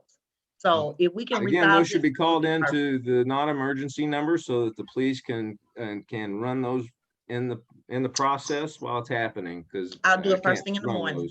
Send them to me. All right, thank you, Joe. City engineers report. Good evening, Mayor, Alderman, Alderwomen. You have my report in front of you. I'll make this all quick. Besides the report, the MSD project on Coburg, I met with them the other day, and they are up near Unicorn right now, laying the pipe, and they're coming back, and obviously they've got concrete right now in some spots and rock in others. They will be coming when the weather permits it to asphalt and finalize that, but that'll be when the weather allows it. Per the Innovative Public Safety Crime Prevention Summit, Alderwoman Tapman asked me to review with Chief Eiler streetlights in the city and where we are lacking proper illumination. And Chief Eiler gave me a map of areas that in a priority that needed to be looked at, which I'm doing right now. The first one is an area that has 299 lights. What we do, we pay Ameren a monthly fee for the lights. They install the lights. A lot of the lights are have the old like high pressure sodium type lights.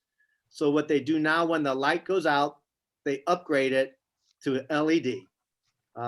Which also then our monthly rate goes down because LED uses less. However, I need to look into why they're only installing 100-watt lights, LED lights, when I think they should be doing higher. So that's why I'm trying to look into that right now. Last thing is, as you're aware of, we're going to be going to get pricing quotes to repair the roof over the rec gym. But we discovered that one truss is bad.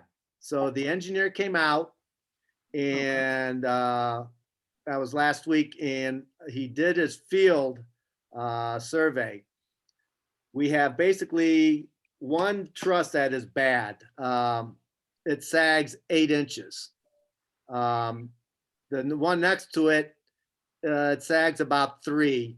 They're allowed to sag up to 2 inches. The long and short of it is that he is running his calcs and will be getting us a recommendation on how to fix it. Right now, when he came out, the site visit, that was $295. And in order to complete the report, that's another $2,650 for a total of $2,945. That report will be sealed and with his engineer seal. So once we get that report and drawings, we can go out and get quotes from contractors on how we can fix that truss. We can't, to repair the roof before we fix the truss doesn't make sense. So we have to get this truss done. This wasn't necessarily in any budget. I do know that there was a budget that the rec had for the pool and then also the roof repair. I'd like to keep this going and get this approved so that way we can get the truss done right away. I don't know if that's something that we can just take from the roof, knowing that we may have to come back when we do redo the roof to get more. I don't know. It just depends what, how much this is going to cost and how much the roofing will cost. Does that make sense? Yeah, that makes sense. All right, any questions? I have one, Mayor. I don't see it. Oh, all right, Alderman Reed. Thanks. I don't know if you handle this, city engineer. I thank you too for getting me in contact with Sever. He was very helpful. Kilgore and Ashbrook, there's a street light down there. Like, did you know that? It's like underground. Can I answer that? Go ahead, Joe. Okay. We are aware of that. It has been turned in. The street department and I both found that out, and we've turned that in. They should be coming to fix that. I noticed they had it blocked or coned, but they hadn't come repaired it yet. But they are aware of that, and Aaron should be out to repair that. Okay, thank you. They brought in the new pole today. They brought in the new light today. Okay, I know I had just saw One it of a dozen light poles that have been struck this year, it seems. Thank you, Chief of Police report. Real quick, Mayor, I'm sorry. So can we proceed with having the engineer finish his calcs and report so we can get the truss done? What is the pleasure of the board? I think we need to, if we're going to save the gym, we need to do what we need to do. Right. I can motion for it, Mayor. I motion that the city. Okay, you're putting it in the chat, I'm assuming. Yes. Yeah, I'm trying to find the chat so I can read what you're putting in the chat. Nah. Who is the person report? Is he like a St. Louis County engineer or something? Yes, Tom okay. Heineke, it's his company, Heineke Engineering, and that's his specialty, is these type of trusses too.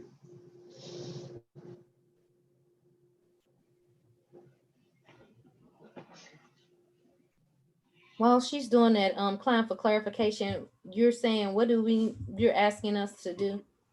I couldn't. What? currently, he already came out and he did the field inspection, and we did measurements with him to determine, the issue. Now he is going to run calculations and loading, and then how we can fix the truss so that way it's made, safe. And then that we will raise it up a little, and then we can fix the roof.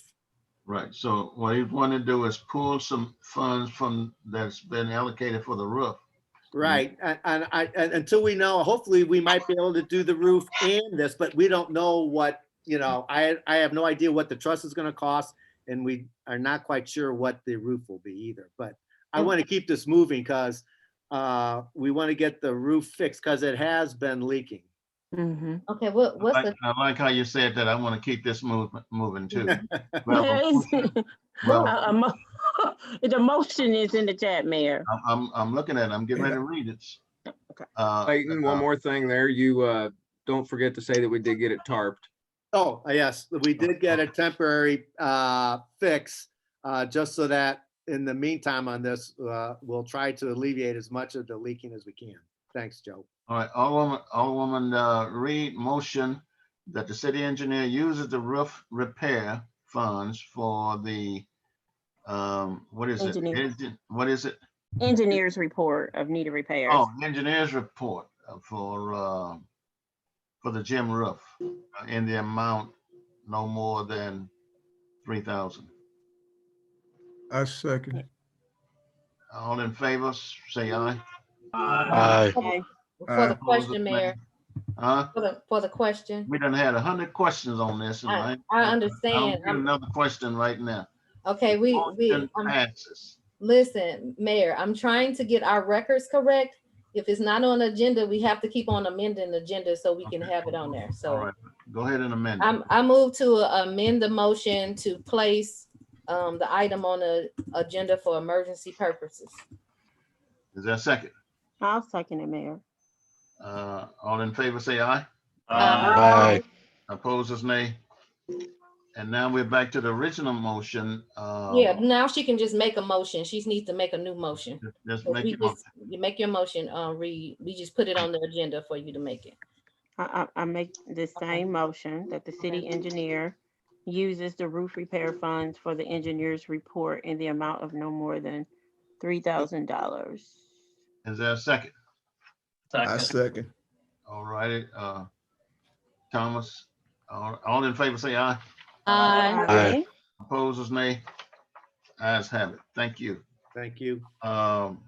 Chief's report.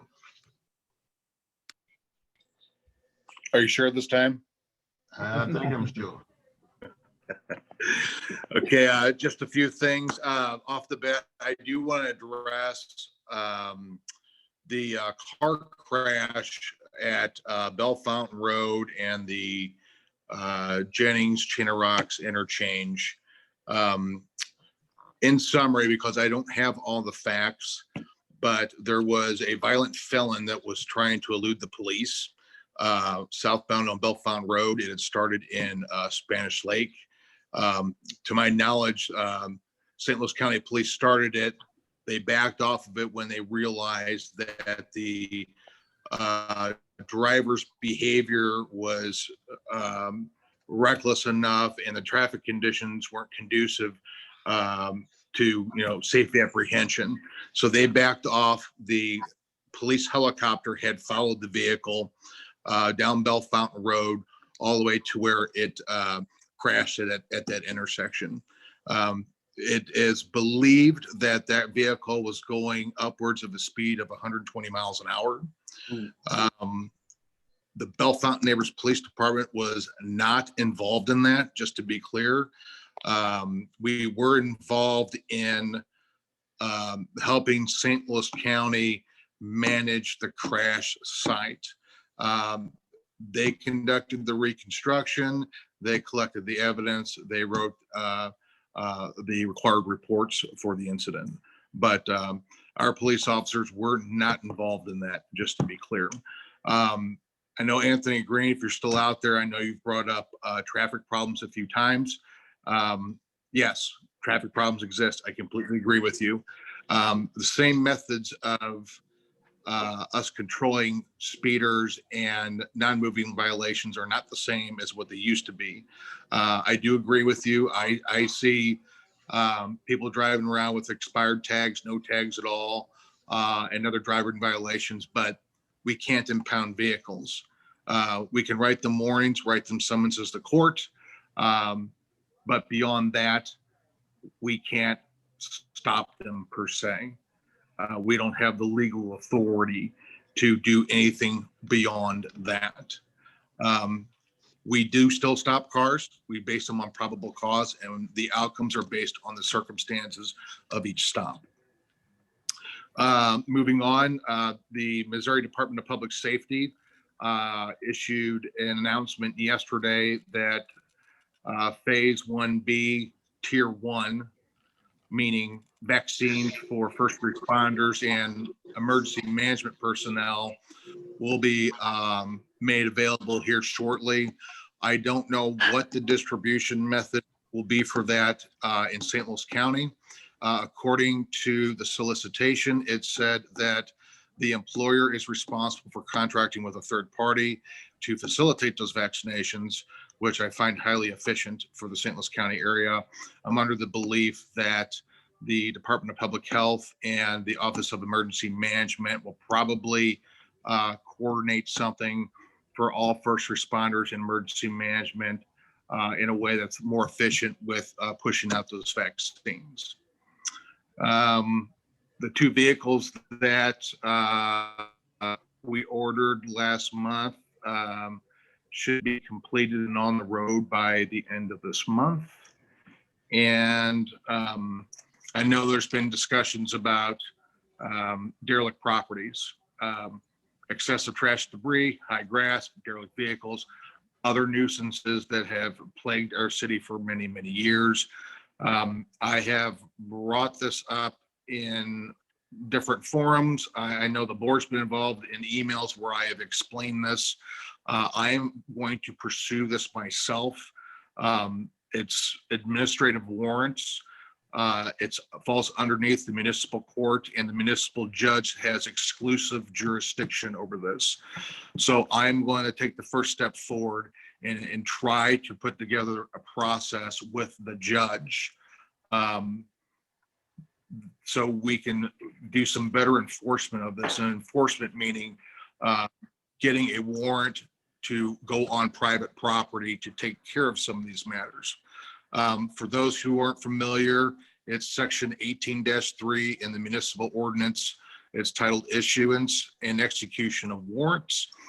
And administrative warrant is a written order of the municipal judge permitting the entry of city officials on or into private property to enforce the city's housing, zoning, health, and safety regulations when government entry on or into such private property is otherwise authorized by Missouri law. Right now, we are having problems with the Fourth Amendment. We just can't enter on property, make modifications, remove things based on what we think is right. It requires, based on my conversations with the city attorney, it requires, and it is in the best interest, that the city use a judicial order with these administrative warrants. We can start better addressing the high grass problems, the trash and debris, the derelict vehicles. You know, we issue warnings, we give people more than ample amount of time to correct these issues, yet they result in non-compliance. We issue a court citation, yet we still have non-compliance. So every time you walk out your front door, there's that derelict staring you in the face.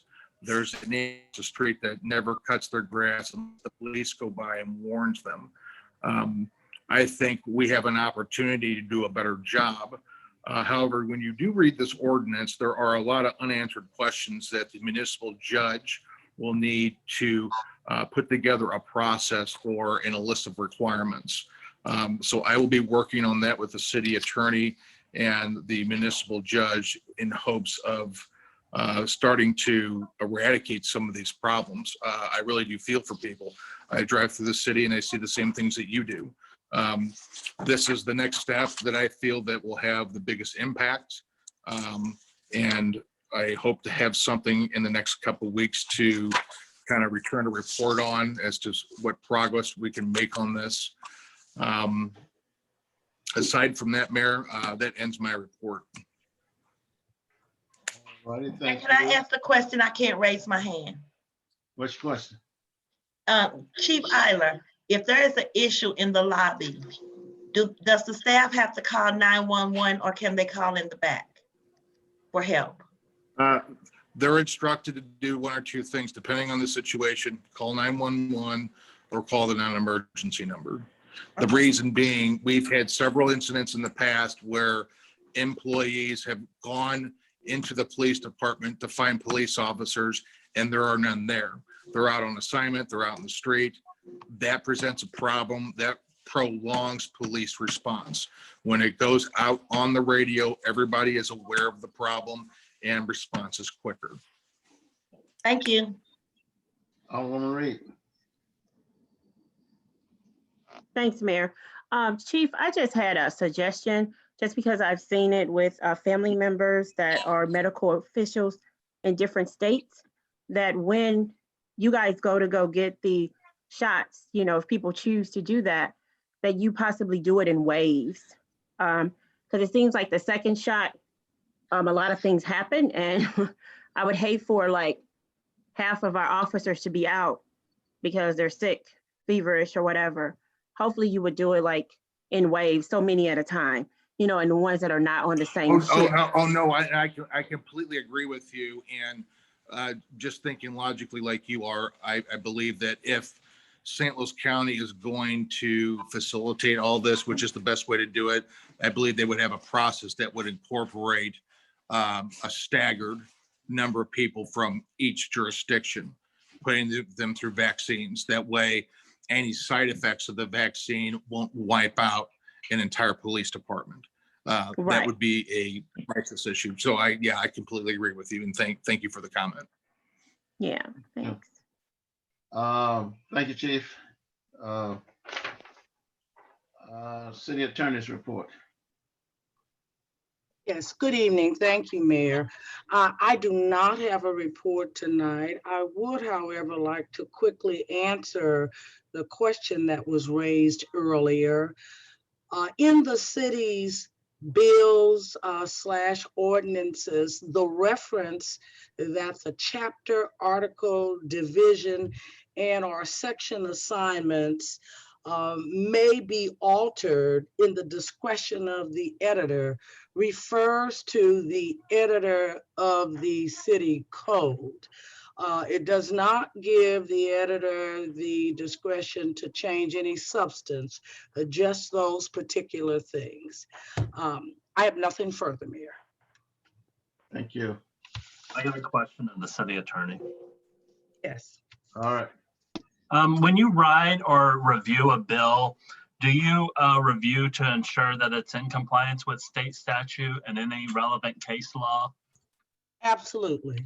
So you wouldn't send a bill or approve a bill before the board that isn't in compliance with the Constitution or state law or case law or anything like that, to the best of your knowledge?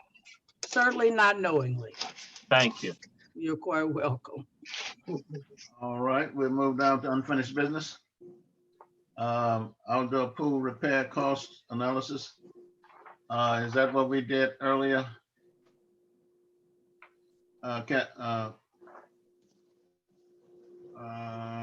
Clients, did we do that earlier? What did we do? How does this 14A unfinished business pool repair fit in with what we just did earlier? All right, Pat. That would be me, Mayor. Okay, very good. Go right ahead. In everybody's packet was a number of documents related to the pool repair. One was the filled out bid form from Bazan Painting. We also had a spreadsheet showing their cost. and other items necessary to reopen the pool. While the contractor work is the bulk of the expense, we do have some other items in there that are necessary in order to pass muster with St. Louis County. They will have to approve whatever we do before we're allowed to reopen. When the fiscal 21 budget was generated, there was $150,000 earmarked for the pool repair, and there was $70,000 earmarked for the gym roof replacement. And since that time, we've had some other capital costs come up.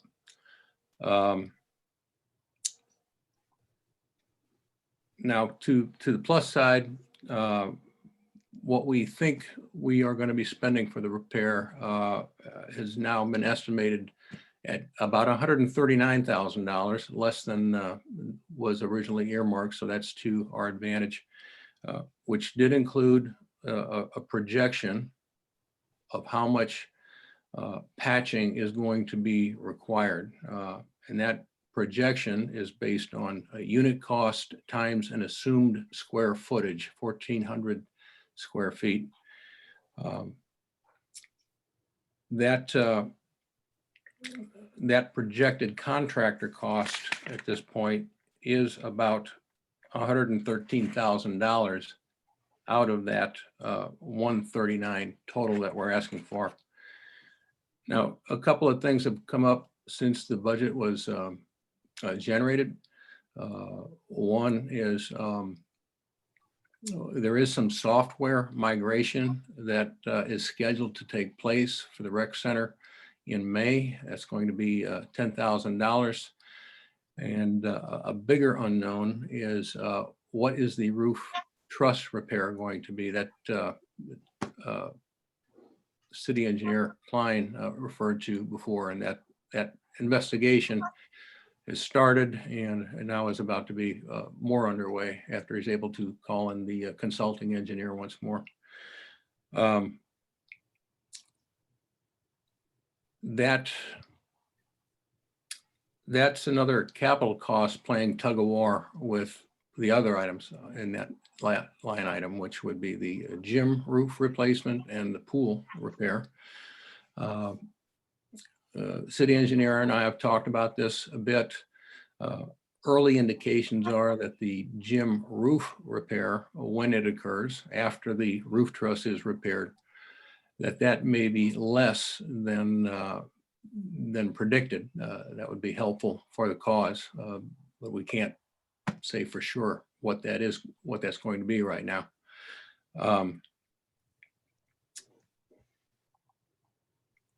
In order to move this forward, and Treasurer Howard and I spoke about this morning, what might be prudent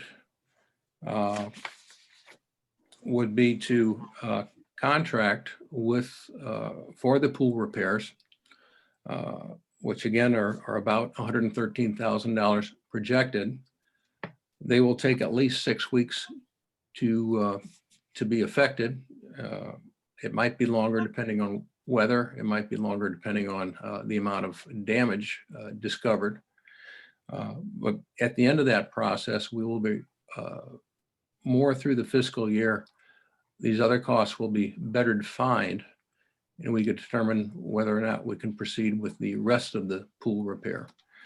In a worst case, the balance that we are projecting to have to spend to get the pool back operational again, in compliance with St. Louis County, that would include, among other things, an ADA lift that we have. That could even be postponed till fiscal 2022, which would begin in July 1st. We might not make opening day. We might not make Memorial Day. However, the important thing is, I think that we would open up the pool this year, even if we had to defer about $26,000 worth of cost to fiscal 2022. All right, Pat, what is your pleasure? What is your recommendation? In the near term, I would like for the city to contract with Bazan Painting to move forward with their work. And in a month, maybe 2 months, perhaps by the time these people are done, we'll have a better idea of what other capital expenses the city would have in fiscal 21. And if they are to our benefit, we could continue on with the other elements needed to open the pool.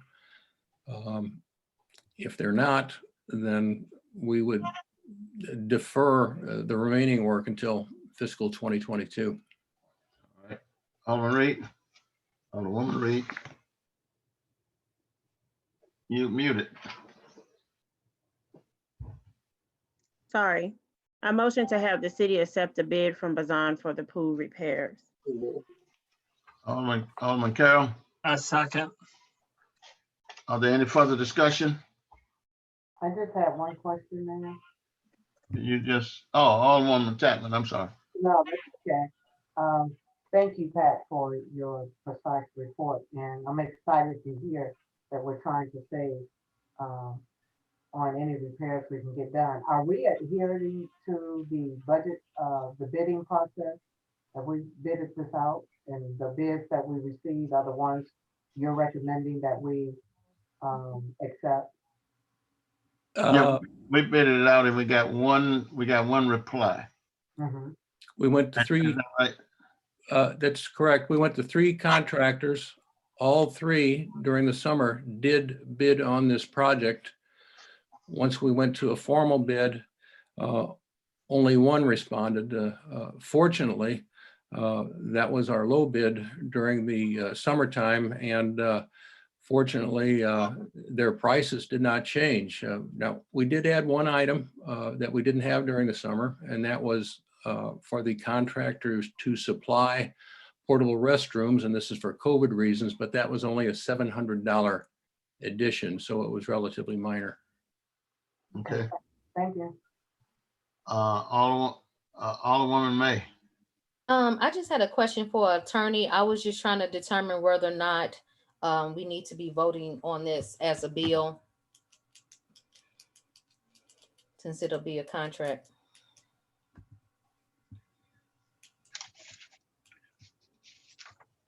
If the vote is to enter into a contract with the bidder, then it probably would be more appropriate to have the contract attached to an ordinance. So when we approve it today, can it be, if we are approving the bill, we are approving the bid, then we need to approve the actual contract on the next agenda. Yes, you can do that as well. Okay. All in favor, say aye. Aye. Opposers, nay. All right, motion carries. Liquor license. So Mayor, you're gonna have that for us next meeting then, right? The bill. Okay. That would be fine, yeah. Thank you. Thank you.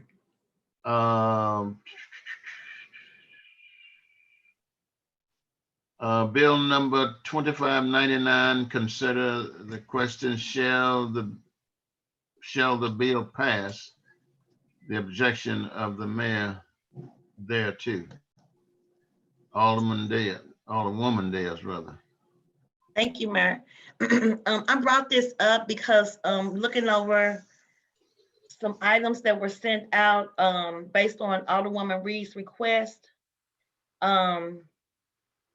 She asked the question, and even though the veto cannot be overrode or overridden or override, unless we have 6 votes, I bring it up for a vote now so we can vote on it and it'll be gone.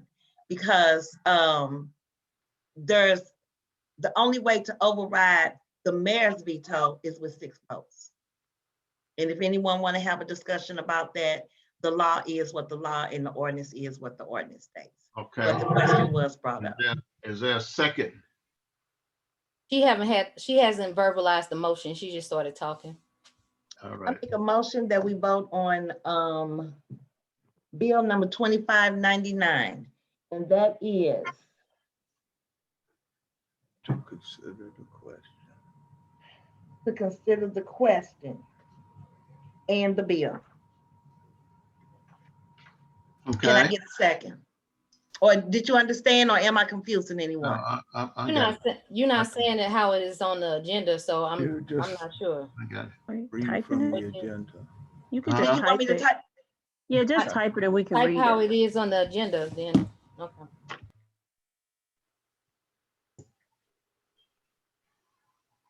The actual bill, is that what you want, or is a question? Question. The statement that you have on the agenda that we are approving. I'm just asking what you all wanted. So you're gonna just Type what's say, on I the move, and then put the whole thing you have on the agenda in the Oh, chat.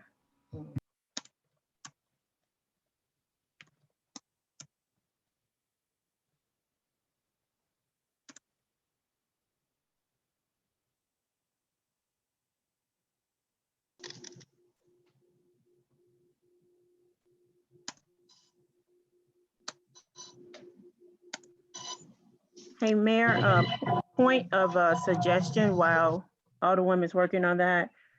Okay. If it's possible, when we're on these virtual calls, we can have our motions like pre-typed up, you know, in Word or something. You could just copy and paste them over. That's what I do. All right. We will make that request. No, not a request, just a suggestion, you know. I mean, that's possible if that's what you're asking.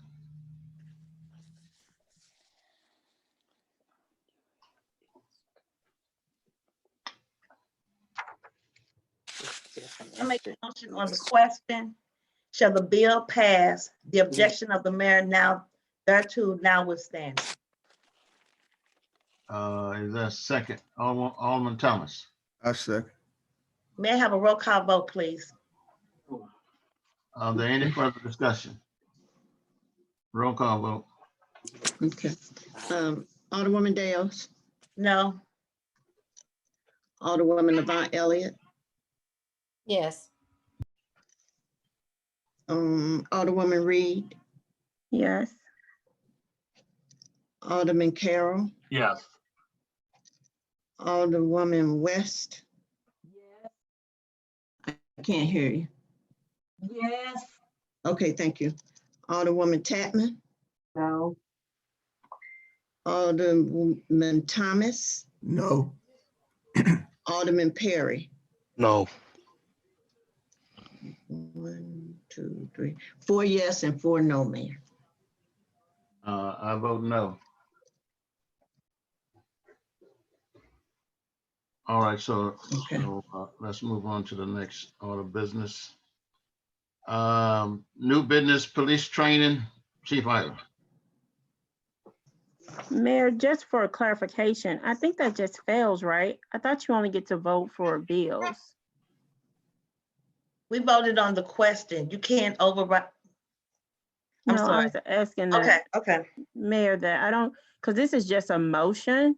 So I don't think you get to break the tie of the motion, but I just think the motion fails Just in failed. general. Okay. then. Yeah. All right. Thanks for the clarification. So I'm sorry, let me ask. So it's 4 to 4, so that means it failed. Yeah, it didn't. Okay, okay. Yes, it requires 6 votes. Okay, thank you. All righty then. Here, Mayor, can I go? I think fine. Go right ahead. Can I go ahead and make that motion? I mean, we've got all that information in the packet.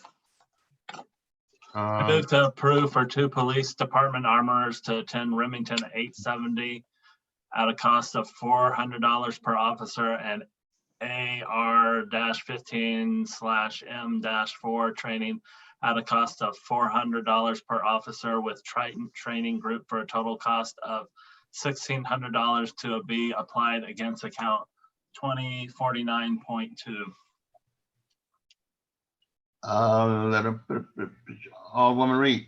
I second. Are there any other discussion? Alderwoman Chapman. No, I had my hand up a second. I'm okay. Okay. All righty, and then we'll move forward then with the vote. Is there call a roll? Let's do a roll call roll. Okay, Alderman Carroll, Yes. Alderwoman Reed, Yes. Alderwoman Avant Elliott, Yes. Alderwoman Dales, Yes. Alderwoman West, Yes. Alderwoman Tapman, Yes. Alderman Thomas, Yes. and Alderman Perry. Yes. All All right. yes, ma'am. All right, motion carries. The 15C, purchase of a storage trailer. Jeff Ross. I think we skipped one, Mayor. The first one was the, No, we took that one off the agenda.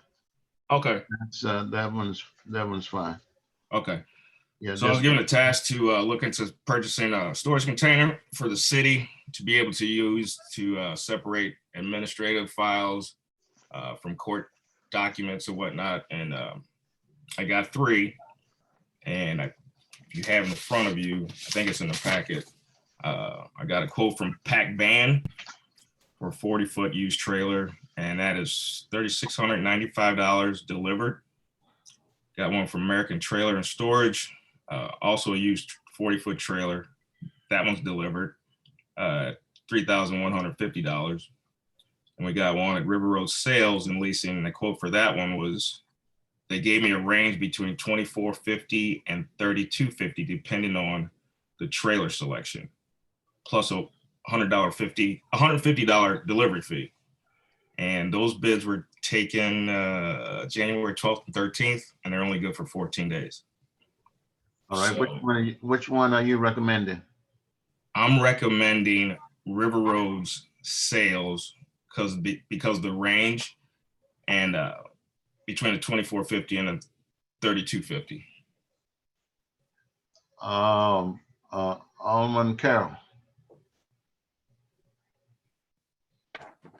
I'm typing in that motion right now. Okay, thank you. Mayor, can I ask Jeff a question while he's typing it up? Go ahead. You gonna Jeff, you can gonna you stick- second it first? I'm You better- sorry. Yeah, let's second it first. Say that again. I'm sorry, Alderman Reed.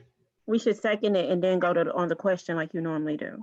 Oh, it's not about this. I just want to know if you can stay on the meeting for the barriers. Yeah. Okay. I move to approve the purchase of a 40-foot container for the storage of administrative files from River Road Sales. Is there a second? I second. All right. Are there any further discussion? Yes, I wanted to know, the one that was listed had a range, Jeff. It said between this and that. What would be the exact amount for it? So we can. That's the price they gave me, and I guess it depends on the they're used for they're putting on how many trips they take back and forth across. They're put on barges and they're brought here, and they sell them. So like I said, these are all used trailer prices. So they give me a range from $2,450 to $3,250. They didn't tell me why, other than how many trips it's been used. So it might be used a little bit more than one going for $3,250. Okay, so depending on that, they may not be the lowest bid, correct? I have $100. By $100, yes. So do we need to go with the second company then? Well, why wouldn't we just say with no more than 31.50? Why don't you amend the motion to say? I'll put that in my motion. Yeah, you have to just amend it now since it's on the floor. Just amend to add that. I have a question, but I can't raise my hand. I'll wait till everyone finishes about this. Alderwoman Dales, are you clicking on participants? I am, and it won't give me an option. I've had it before, but I don't know what's going on. It could be my computer. Okay. I've got some funny stuff going on my chat, so it could be my computer. Okay. Alderman Carroll. So with no more than what's the limit? 3150. 3150. And that includes the 150, whatever, right? It makes it just as much as the second bid. Well, you might have to change that Yeah. because I put in there the range because I didn't know the exact number because of the range. And so whatever price plus the $150 delivery fee. Yeah. Yeah. Oh, it's 150. Oh, on top of that number. So 3150 and Tops. 150. You gotta say 3150 minus 150. So it can be no more than 3,000 total. Okay.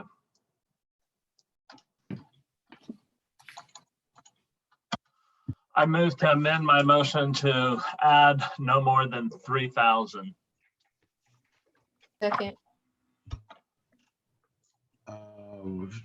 Alderwoman May, was that your second? Yes, sir. And I have a question. I can't raise my hand. I do too, Mayor. All right, are there any questions? Teresa can go first. Come on. Yeah. Thank you. The only question I had, Jeff, was, this is the first time I've seen this before in 3 years. So I'm just wondering, why do we need this now that we've never needed it before? Because Well, I'm assuming this isn't something for the street department. This is for the city, for them to be able to. They have a 20-foot trailer now, and they have both administrative files and court documents in the same trailer. So they're trying to separate that and give more storage for administrative stuff. Actually, I can answer that, Alderwoman Reed. Actually, the administrative side is running out of space for storage, as well as the courts are running out of space, and we're all combined and on top of each other. And as you know, with Senate Bill 5, we have to separate court stuff from administration. So if administration can get another storage bin, then the courts can keep theirs where it is, because there's more departments in administration than just the one court. So we're actually running out of space for storage. So we're running out of space, but we do have a retention process, right? Where we are destroying files at their time, right? Well, I don't know how court is doing it, because I'm not involved with court. Yeah. So okay, we've got to separate them anyway. Anyway, because of Senate Bill 5. Okay. Right. Okay. Okay. All right. Thanks. Alderwoman Dales. Hey, so Jeff, what you going with the one that you recommend? Is this going to cover everything that you need? That's just my question. I believe but again, it's not for the street department. That's for the court and administrative. Okay. So they because sometimes the lower bid, it may not necessarily be the best bid, and we want to make sure that those court documents are secure. That the shelving that we're getting or the storage that we're getting is really going to be able to be sufficient and keep things secure. Well, that'll separate them from being on top of each other, and that's why a 40-foot was recommended as opposed to a 20-foot. Okay. Madam Clerk, call the voting roll, please. Okay. What number was that? Alderwoman Dales. Yes. Alderwoman Yvonne Elliott. Yes. Alderman Perry. Yes. Alderman Thomas. Yes. Alderwoman West. West, is she there? In the bathroom. She's in the bathroom. Okay. Alderwoman Tapman. Yes. Alderwoman Reed. Yes. Alderman Carroll. Yes. 7-0, Mayor. 7-1, Mayor. Okay, all right, let's move on. Fran, for clarity, it is 7-0, because there was just no answer. She didn't say no. Okay, 7-0.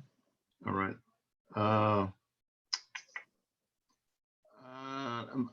Budget timeline. Alderwoman Reed. Actually, put that in there earlier. I'm sorry. Copy. We already talked about this earlier, so I would like to motion to approve the budget timeline for 2021-22 to have department heads submit their budgets to the city treasurer by end of February, the treasurer to submit his first budget draft to us by the end of March, so budget review sessions can be held in April, with the ordinance draft by May 20th at the regular BOA meeting. Is there a second? Alderman Carroll. Second. It's been moved and properly second. Any further discussion? Call the roll, please. Alderwoman Reed, Yes. Alderman Carroll, Yes. Alderman Thomas, No. Alderman Perry, No. Alderwoman Dales, No. Alderwoman Avant Elliott, Yes. Alderwoman West. She's not back. Alderwoman Tapman. She said no, but she got her thing muted. No, I'm sorry. Okay, that's all right. And Fran, for the Alderwoman record, West. for the record, if you're not shown, you can't vote. Would you let her finish, please? Alderwoman West. All right, go ahead on. Okay. Okay, I got 3 yes and 4 no. Okay, so the motion fails.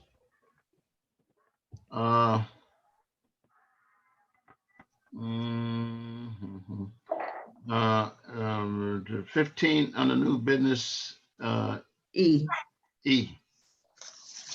The Ways and Means Committee, Standing Committee. Alderwoman Reed. Wait, I'm so sorry, was I right after that? I made a mistake. I accidentally typed that in. Oh, that's okay. So we had the Ways and Means Standing Committee. There, the standing committees, we would like to have at least 4 older people on, the standing committees. So that way, at least 50% of us are reviewing things before they come to the regular board meetings. Like we talked about this budget timeline, which I thought would help us to be, in line a little bit better. So we got time to review it and have it approved beforehand. And I know there was at least 5 of us, I believe, on the call. But a couple people said no, that were on the call, but didn't suggest anything different. But I would like for us to get other people to be on the Ways and Means. So when things are discussed, we can work it out there than to be working them out here in the regular board meetings. So I just wanted to know if there's anybody that would like to be on Ways and Means, any of the older people, because there's only 3 right now. Alderwoman Tapman. Yes, I had a few questions. And excuse me, because I have been away, but I've tried to read as much as get caught up. I couldn't find an ordinance. Did we pass an ordinance for the Ways and Means? Did I miss that? Yeah. No, you didn't. Go ahead, Mayor. Sorry, Mayor. No, we didn't pass anything yet. So according to our statutes, we have to establish an ordinance first. I know Alderman Christian was working on that, so I didn't know because I've been away, and I know I didn't see it anywhere in my packet. So how can we be operating a board or commission and we haven't even established it with a ordinance yet? This is just a meeting of the board members. So it's just us discussing stuff. It's just like us coming here, but we can't vote on anything there because there's only 4. So just like with these meetings, they go long because we're asking questions sometimes. And if we had these meetings prior to, we would have a lot of those questions answered. Bills wouldn't be drafted that we're going to fail them anyway, but we paid attorney fees to have them written. So it's just a place for us to talk. And I could have sworn we approved standing orders, but I cannot swear to standing committees because Christian did say he was going to talk with Mayor Pearson, but I don't believe that conversation ever happened. I'm not sure. I'm neither one of them. So I don't believe there's anything illegal about us as board members discussing in an open forum set things that we want to do, things that we want to get done, because we're going to bring it here and talk about it. But why talk about it here when we could talk about it in another place and see if it even feels right, if it looks right, and then bring it here as a bill or whatever. But, you know, that's it. No, thank you. I understand the process. I was just concerned because it says here a Ways and Means Committee. Mayor, Mayor, may I? So we can move on. I think Alderman Carroll had referenced the date several times that the entire board had approved the standing committees, which Ways and Means were a part of it. So all we're doing now is trying to get a member. So we, as a board, has approved standing committees, and those are standing committees. And what ordinance are you referencing for the need to form it per ordinance? What's the ordinance number you're referencing for that? I'll refer to the attorney, but what I'm saying, the verbiage, we're calling it Ways and Means Committee, and isn't that a committee up under the city? What you mean? No, you mentioned an Just ordinance. like, okay, if you look in section 2, for all our committees that we have established, Ways and Means Committee was one, correct? It's a standing committee that, so just for clarification, because I know the mayor wants to move on.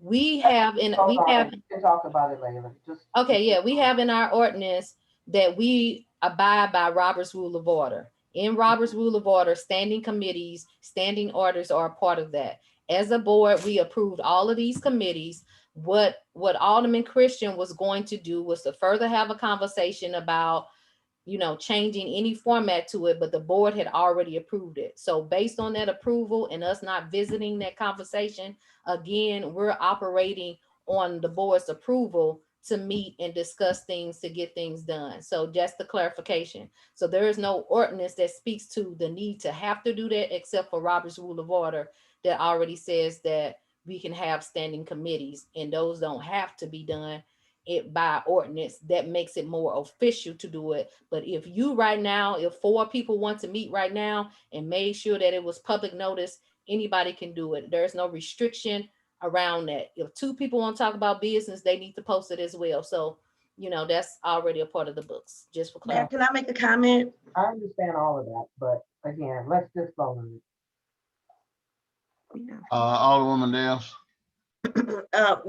Mayor, about the Ways and Means Committee, because Jim Christian is no longer here, Alderman Thomas and I had spoke about it, and what we're going to do together, we're going to work on an ordinance for the Ways and Means Committee and bring it to the board so we can adjust it, so we can make it an official meeting like it is held in most municipalities.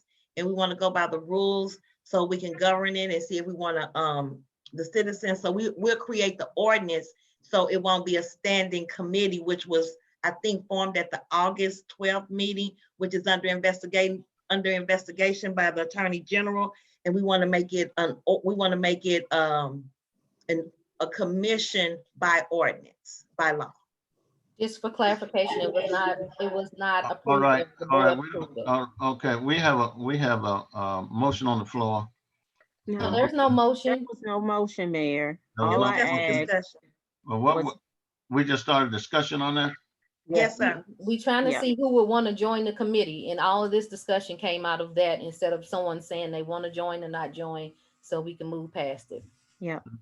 Well, all right, well, let's move past it because nobody said they wanted to join yet.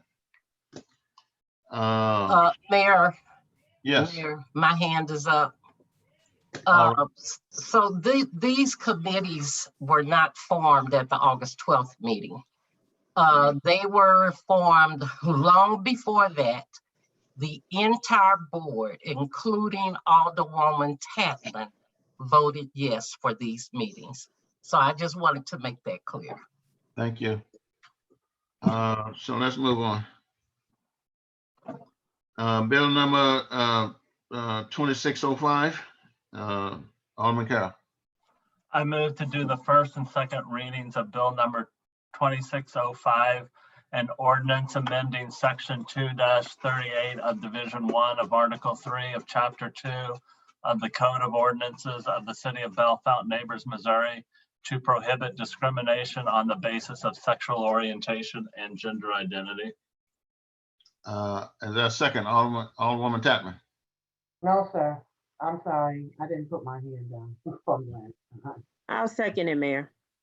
Okay, it's been seconded by Alderwoman Reed. Are there any further discussion?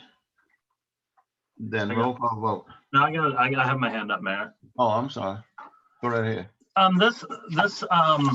The Supreme Court ruled that discrimination against based on the sexual orientation and gender identity was illegal back last year. So this bill is just bringing our ordinance up in line with current case law. All right, Madam Clerk, call the roll. Mayor. I don't Mayor, see I'm sorry. who's that? That's Reed. Sorry. There you go. All right, Alderwoman Reed. We would actually just do yays and nays on this part and then do roll call on the second part. But I did have a question about it.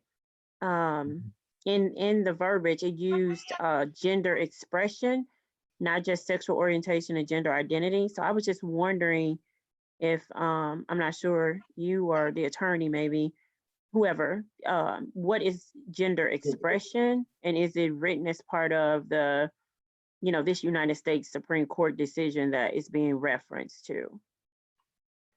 Can somebody answer that? I'm not sure. I don't know. I can answer, Alderman Carroll, unless you want to go. Go ahead.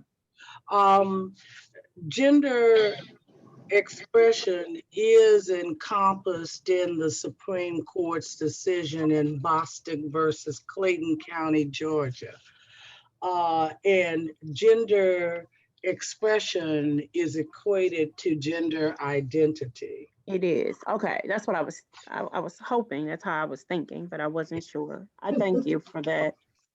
And then the last part is, if this passes, shouldn't this be part of our employee handbook? So our employee handbook would be revised if this bill passes as an ordinance. Is that correct, attorney? I'm trying to remember what's referenced in your handbook. To the extent this provision appears, then it would make sense to revise it to bring it in compliance with your ordinance. Yes. Okay, thank you. You're welcome. Alderwoman Tapman. No, that was going to be my question to the attorney. Is this something needed, or the one that we have that already states that discrimination is prohibited, and it does list gender, religion, and all of that? So you're saying that's old verbiage, and this needs to be voted on to change that, to update that? I don't know that you necessarily need to vote on the handbook. No, not the handbook. I was stating, is this something we need to vote on? Because do we not have something that states that the city does not discriminate based on gender, sex, sexual orientation? No, that is not currently in the city code. Okay. This is amending the city code. Okay. To bring it in compliance with the Bostic case. Okay. And a number of cities are doing this. Okay, thank you. You're welcome. All right. It's been moved and properly second.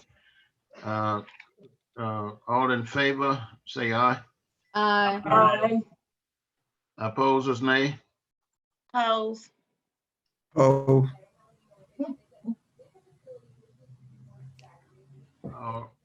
Second reading. Yeah, we do the second reading. Well, that's opposed. Yeah, okay.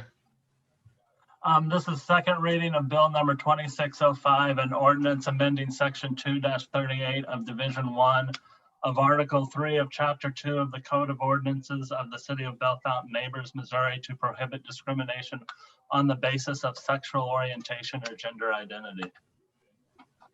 Is there a second? Second. Call the roll, Madam Clerk. Alderwoman West. Where is she? Yes. Okay, thank you. Alderwoman Avant Elliott, Yes. Alderwoman Tapman, Yes. Alderwoman Dales, No. Alderwoman Reed, Yes. Alderman Perry, No. No. Alderman Carroll, Yes. Alderman Thomas. No. 1, 2, 3, 4, 5 yes and 3 no's. All right, then the motion carries. It does. Okay, well, the majority of the Board of Aldermen voted and passed Bill number 2605, which will become ordinance number 2594 if and when signed by the mayor. All right, Alderman Alderman Carroll on social media, please. No, we're on the notices of meetings, Mayor. Item G. Item G, all right. Proceed.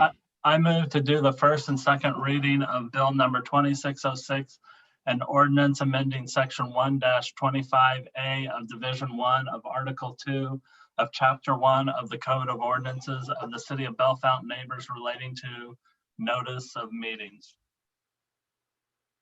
Second.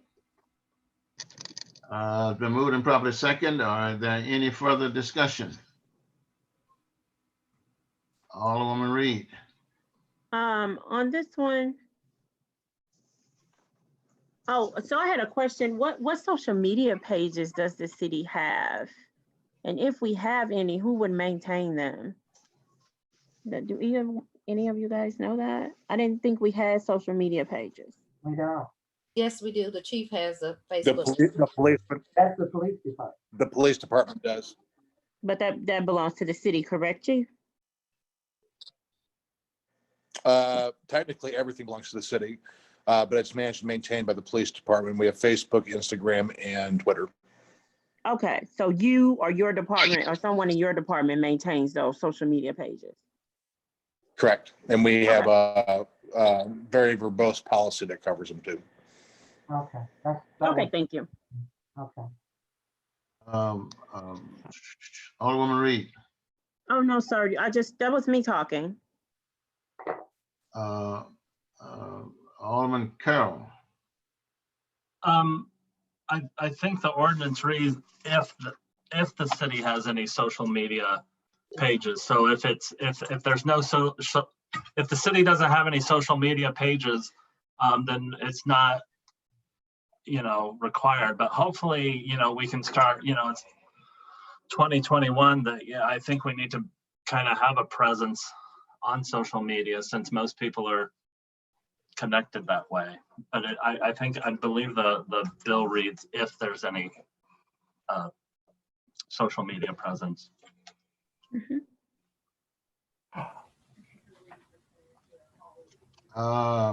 Roll And call. can I make one more thing too? All this is basically doing is just kind of bringing us up to be more transparent. I mean, with how things previously were that meeting notices had to be posted on like the bulletin board at City Hall. Now that we went virtual, they have to be posted on the city's website. And this would just continue that practice when we meet in person, that the meeting notices would still be posted on the city's website. And I believe this is already kind of coming up between the state legislature too this year.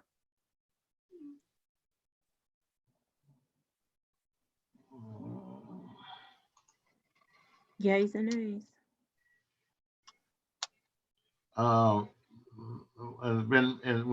We have a motion and a second.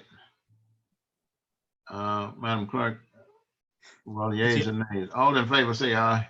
Aye. Aye. Opposes, nay. Nay. Opposed? No. Opposed. Roll call. Gotta do the second reading, Mayor. No, not Roll if the first call. one failed. Yeah. He gotta break the tie or do something, yeah. Okay, Alderwoman West, I don't hear a count. Yes. Alderwoman West, Yes. okay. Alderwoman Tapman, No. Alderwoman Reed, Yes. Alderman Carroll, Yes. Alderman Thomas, No. Alderman Perry, No. Alderwoman Dales, No. Alderwoman Avant Elliott. Yes. 4 and 4, Mayor. All right, so the motion fails. No, you have to break the tie if you want us to have notices on the website or not. That's the motion. Okay, no. Okay. Mayor breaks the tie. All right, so let's move on. Oh, that was the social media, right? No. No, No, that was what? That was bill number 2606. Okay, G. bill number 2021-02. Resolution number 2021-02. Right. I move to adopt resolution number 2021-02, a resolution establishing a social media policy. Is there a second? Yes. Second. Has been moved and properly second on this motion. Are there any further discussion? Mayor. Yes, Alderman Reed. I would, if at all possible, I would like to table this into our next meeting. I didn't have enough time to read through it. Maybe I'll just amend to table. But we voting now. Oh, I don't want to. It's been moved and seconded, and I'm calling for the vote. You can't change it now. Oh, yeah, we hadn't started, Mayor. So she just, you hadn't started the vote yet, so she has time to amend it. Call for the vote now. Oh, here we go. A second. You second what? She just amended to table it to the next meeting. And I did not recognize that motion. I'm in the midst of calling for a vote. So Madam Clerk, call the roll. Alderwoman West. I'm sorry, Mayor. Point of order. I would like for the city attorney. I'm sorry, Alderwoman Reed. You do not call a point of order on the presider. How can I not? That's what a point of. You pull out your book. Rules of order. That's what y'all want to go by. Pull your book out. Let's move on. I'm running the meeting and not you. And I'm asking the attorney to tell us what's right or wrong on this. I mean, Madam Clerk, we're able to do that. Madam Clerk, can you call the roll? Yes, Alderwoman West. Yes, again. Alderwoman Tapman. No. Alderwoman Reed. Reed, where's she? You're not going to answer? Okay. You don't need to beg. Just call the roll. Okay. Alderman Carroll. Yes. Alderman Thomas. No. Alderman Perry. No. Alderwoman Dales. No. Alderwoman Avant Elliott. Yes. You got 4 no and 3 yes, Mayor. So this was an order that's City Attorney, what is the ruling here on this? It's vote? a resolution. It's a resolution. Yes, sir. yes, it's a resolution. So Can a resolution be passed by a simple majority? it requires a simple majority. All right. I don't believe you got. No, you got 3 yes and 4 no. Okay, simple majority is 5. Okay, so it fails. All right, let's move on to the next one. Additional expenses of $3,000 for Ward 4 barriers, Alderwoman Dales. Okay, I got an email from, Pat did the numbers, and we came up. Paperwork out. Okay, we came up $2,196.88. When we first got the bid, the $7,917.12 that was approved or just for the barriers. The additional were for the barriers, but they didn't have the other expenses for the barriers, which came up to $8,564. The additional expenses for plants, ground cover, and dirt from image and beautification came up to $1,350. And miscellaneous hardware came up to $200, which brought an additional $22,196.88. Therefore, I am asking the board and making a motion. And any questions, you get Pat is on the line, and so is Jeff. I would like to make a motion to add an additional $3,000 for the barriers for Ward 4. And it's in the chat. And any questions, you can ask Pat or me or Jeff. Is there a second? Alderwoman May. Second. Are there any further discussion? Alderman Carroll. Yeah, my hand was up for the discussion. I seconded it so we can have a discussion. So Okay. I know that the board approved the amount, but they never approved a contractor. So what are the bids, the 3 bids that's been presented to the board? The 3 bids were submitted to the board when the $7,917.12 was submitted. And we are going with Kessner because they deliver to each site, and they were the cheapest to deliver the 18 barriers to the site. So what I'm saying is that I don't think we have in our minutes where we approved Kessner. We only approved, the board approved the amount, but they did not approve a company, ordinance, a contract, or anything. So I'm just saying that. I think we, yeah. I think we did. And Pat, you have the information, you should have had the information in order to approve the original $7,917.12. And it was sent to the board, and I will give you the date of the email. No, I'll just look for the minutes because I don't recall a Kessner being a board approved or ordinance done for it. Okay. All right, Alderman Carroll.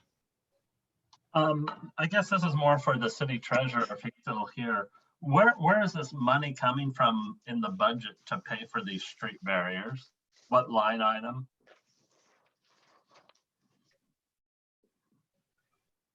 Patrick, are you still with us? Yes, he's still on. Yes, I'm still here. I'd have to look and confirm. I don't have that offhand. So my knowledge is coming from the general fund. Yeah, but what specific line item?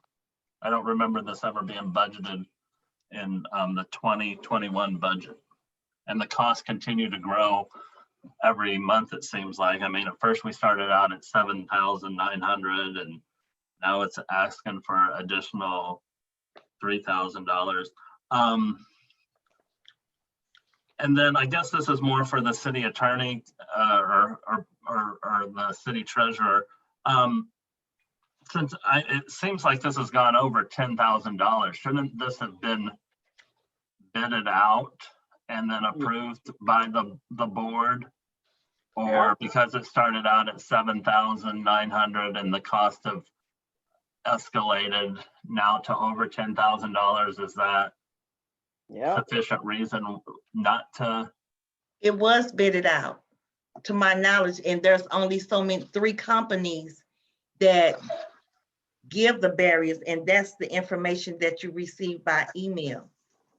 I believe those were. And that was Kenstra, P&K Precast, and Fred Weber, and you all received emails back in August. Exactly, but those were quotes. I'm talking about a bid. Right. If you go look in the ordinance, anything under $500, the mayor can approve.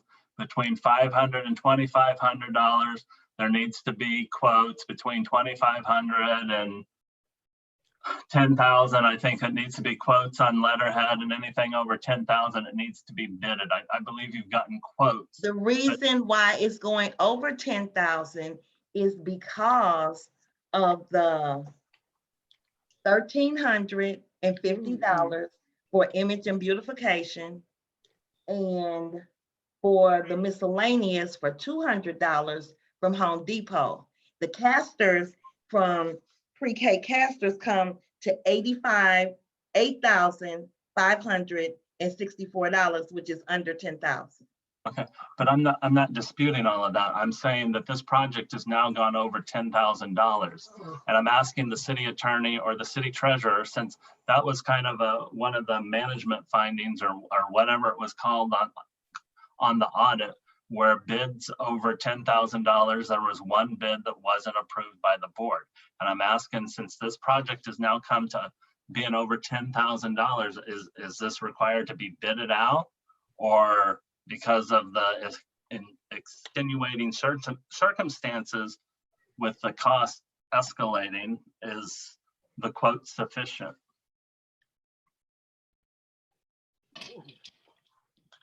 And again, attorney, the barriers and the delivery is $8,564, which is what the barriers cost. The additional cost is for the other items to be the dirt, the plants. We're voted on that 8,000. So if you can give them an answer on that. The city code specifies that supplies, materials, equipment, and contractual services shall be procured only after obtaining a formal sealed written bid when the value of the proposed procurement is in excess of $10,000, or when directed by the Board of Aldermen, or when required by the state. Okay, so with the $8,564 fall under that. I would defer to Pat on that. I see his hand is up. Okay.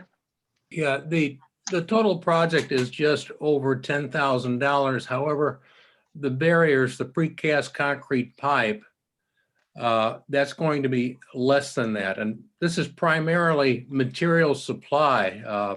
On-site labor basically is their truck crane working with our street department to place these as they deliver them. We did get 4 different quotes. They were not on letterhead, they were on email. And to be honest, this is not the lowest one, but there were others that were not suitable. This is the lowest qualifying bid. And that's all dependent on the wall thickness of the concrete pipe that would be supplied. These would match the barriers that are on Cabot, although they will be not as high as the barriers on Cabot. Alderwoman May. Mayor, if I may have permission, I'm making the point that there has not been a company that has been approved by the board. It was only an amount that the majority of the board approved. So we still have a problem, because there should not be anything happening with any company that has not been board approved. So I just want to show where the motion says, motion for the Board of Aldermen to approve $7,917.12 for barriers in Ward 4 made by Alderwoman Dales. I made a motion to amend it to go to planning and zoning, and that failed. And we went back and hers was approved. Only a amount, no company, no bids. So something in the email did not translate to approval on the agenda with us having an ordinance and a contract and so forth. I just want. And as stated by Pat, the only 3 companies that can give you the information that we need sent an email. And you have those emails. I'm only referencing board approval because the email does not matter for the purposes of the procurement process. Well, I'll change my motion that I would like to make a motion to add $3,000 and I will add the company in because there are only 3 companies that gave us the information and one company was $54,000. So I'll change my motion since we want specific companies to do this for our citizens in Ward 4. I don't want you to waste the motion because that's not going to make it right as far as the process. So my hand has been up for a while. Oh, I'm sorry. Well, it was nice. Oh, Chapman. Into the discussion. So I'm getting sleepy now. No, that's okay because the attorney made clarification and I was going to ask that Pat do that. What I would like to recommend that we table this until our next meeting to go through the process, get everything together in order, and come back with the bids, the company, and the cost for us to vote on. Can we do that, Alderwoman Dales? Let me ask Pat. Pat, can we submit them and ask them to submit a bid even though we already have the information in front of us? I can certainly forward the emails that they sent to us concerning their costs. Because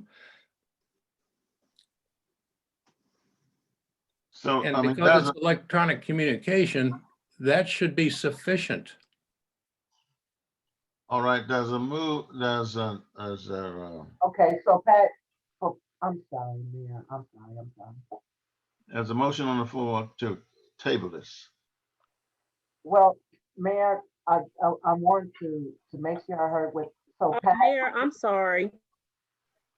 You're not going to allow her to table, are you? Because I couldn't table the last resolution. So I think it's only fair that we go right ahead and vote on it. I don't even know what you're talking about, the table of the last resolution. I never told you nothing. Mayor, can I just have the motion and then can we make them up? Can we go ahead and make the same thing? Let's have some. And I hate this bias stuff that go on. That when I ask to table, you say no, Mayor, and then when Dinah asks to table, you say yes. That's not right. Come on now. Point of order, please. Point of order. Alderwoman Reed, if you had have let me finish, I was going to change, but you jumped in. No, I wanted to talk to the mayor, not to you. I know, but I'm talking to you now, and you jumped in when I wasn't finished talking. Go right ahead. To the point that you made, I'm trying to acquiesce to that, but you didn't give me an opportunity to finish. What I want is clarification from our chairman of our planning and zoning. Pat, you're saying it should be sufficient because we have the 3 bids. I'm trying to, and y'all please let me finish. Because we have the 3 bids in email form. Correct. And we have the total amount now, final total amount for the project, correct? Yes. Attorney White, I'm sorry, may I address the attorney? Yes, please. Attorney White, with the information that Pat just given, that we have the 3 bids, we have the total cost. Is it apropos for the board to vote on a contractor tonight with the total amount? Would that be appropriate?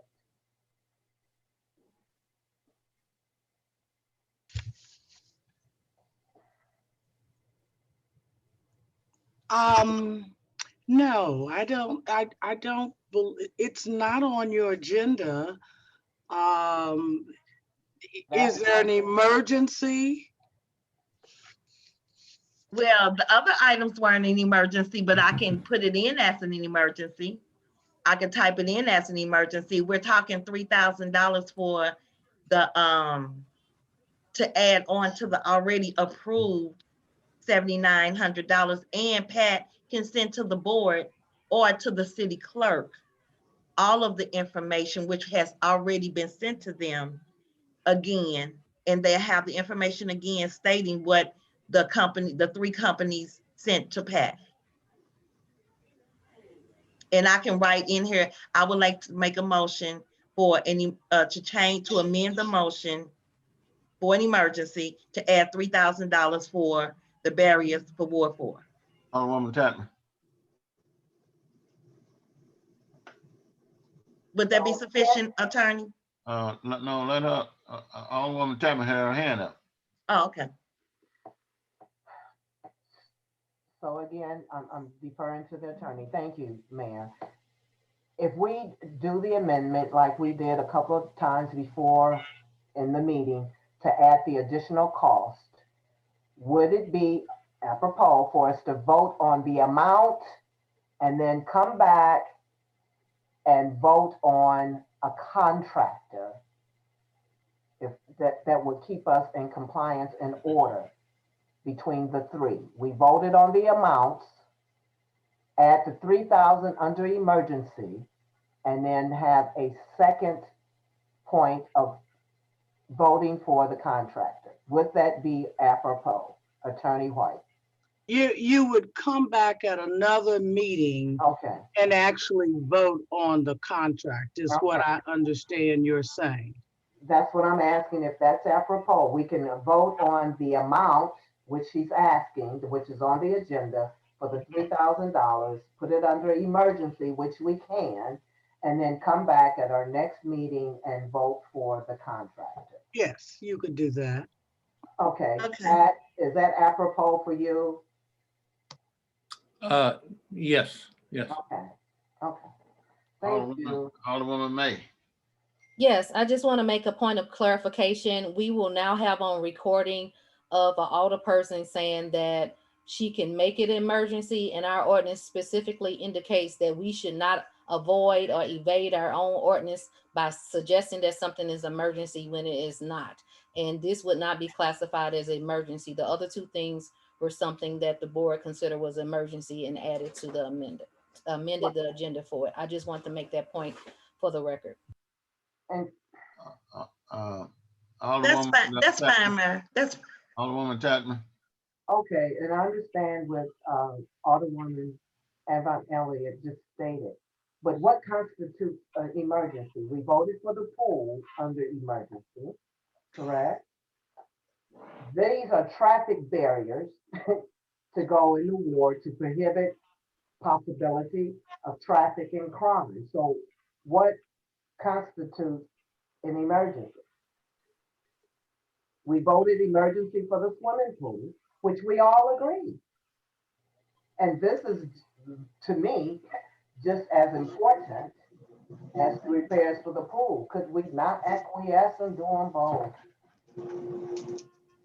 All right, we got the proper procedure. If we follow the proper procedure, we constituted emergencies for the other two. I call for a vote. Yeah. I'm calling for a vote. Okay, what are we voting on, Alderwoman Dales? We are voting, I would like to amend the agenda to make a motion to add an additional $3,000 as an emergency for the barriers for Ward 4 for the security of the residents of Ward 4 safety. Is there a second? I second. All in favor, say aye. Aye. Please do a roll call vote, Do you Mayor. want a roll call vote? All right, Yes, roll please. call vote. Okay. Alderwoman Avant Elliott. No. Alderwoman Dales. Yes. Alderman Perry. Yes. Alderman Thomas. Yes.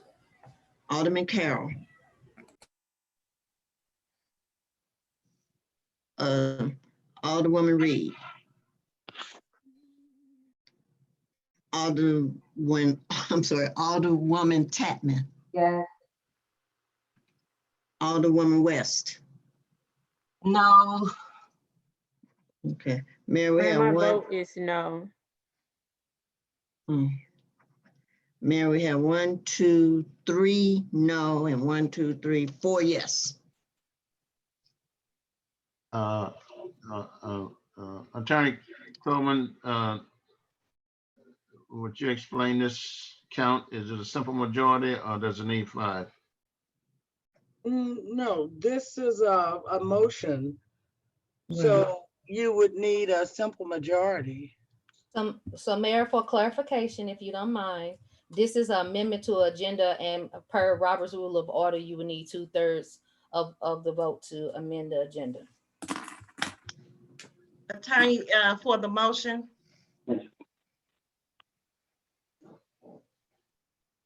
For the motion, it requires a majority. I believe that the point Alderwoman Yvonne Elliott just raised goes to the amendment of the agenda. And under Robert's rules, when the agenda is amended subsequent in the meeting, it does require a 2/3 vote. Okay, thank you. And Pat, can you go ahead and email the items to the city clerk so she can get them out to the board, and I'll put it back on the agenda for our next meeting. And I'm hoping that Ward 4 citizens are on this call. Wait, I got another question. Isn't it on the agenda to vote for the additional? That's what I found. It's the already on the agenda. Excuse me, I'm trying to get clarifications myself. Do we, we've already voted and it is a 4, what is it? 4-3. 4-3. It's already on the agenda. No, they didn't count. Attorney, can you give us your opinion? They did not count Teresa's vote. Can I have you, Teresa's vote.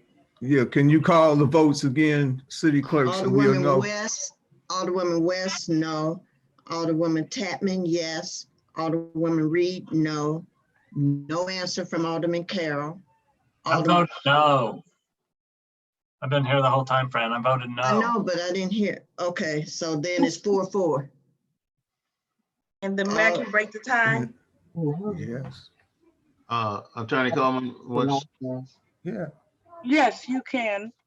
Mayor, the motion says to amend the agenda. That's the motion we voted on. I would like to amend the agenda. To make the motion. Okay, so the motion was you're amending the agenda, which requires a 2/3 vote. Change your verbiage. We're voting. If you just take your verbiage out and we have as it is on the agenda to vote for the additional $3,000. I'll do that. That's all it is. I rescind my amendment to, I rescind my motion to amend the agenda, and I'm getting ready to type in the correct one. You can't rescind it. It's already been voted upon. Oh, okay, I'm sorry. Alderman Thomas. No, sir.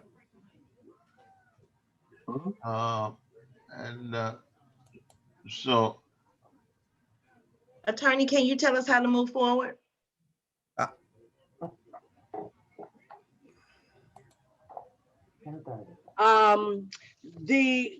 The motion would have to be to add the additional expenses of $3,000.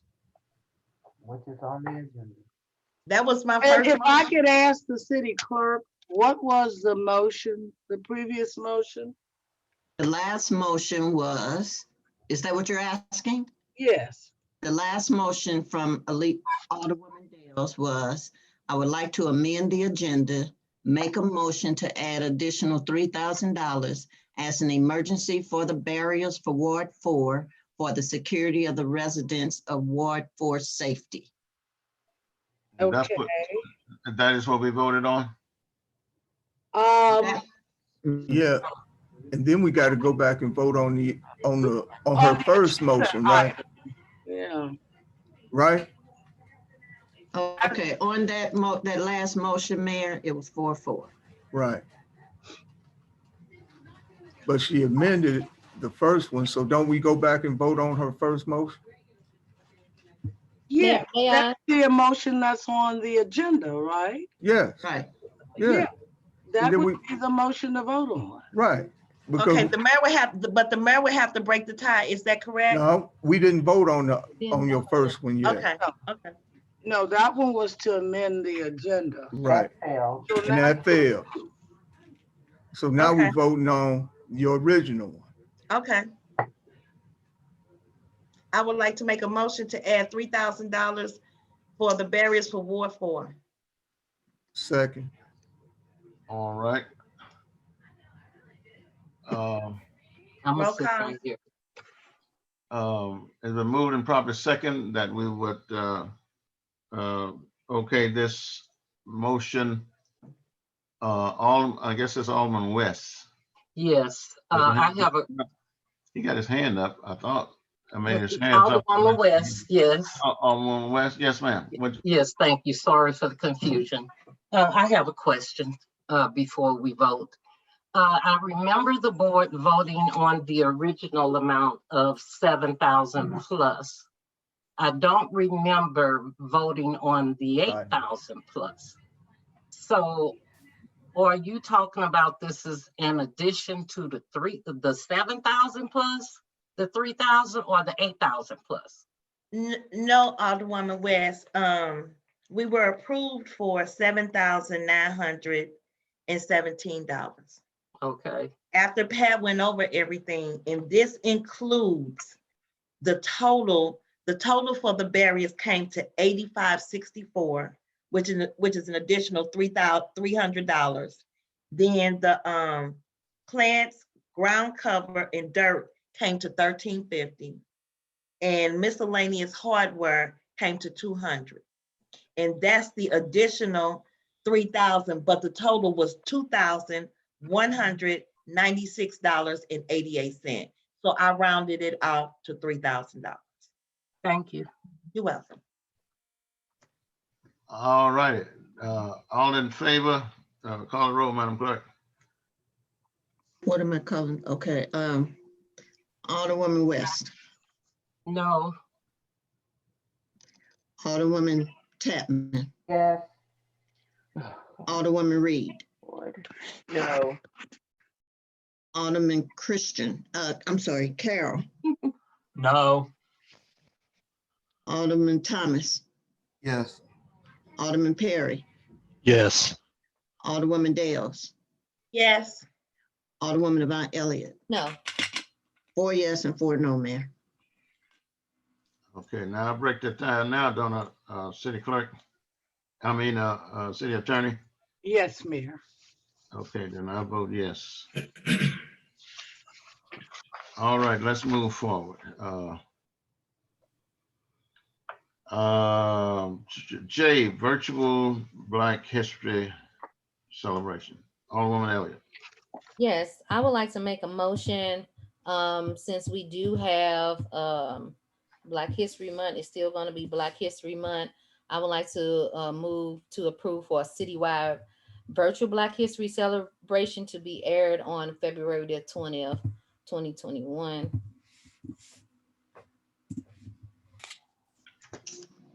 All right, is there a second to the motion? Is there? Seeing none, hearing none. I'll second it. Moved and properly second, on the motion, Alderman Tatman. You put it down? Yes, All right. Mayor, I have a question. I have a statement. I have my hand up first. Okay. All right, Alderwoman May. Okay, I just wanted to make a clarification. So we have citywide traditionally celebrated Black History Month. And because of that, I wanted to continue a celebration. I just did a MLK celebration.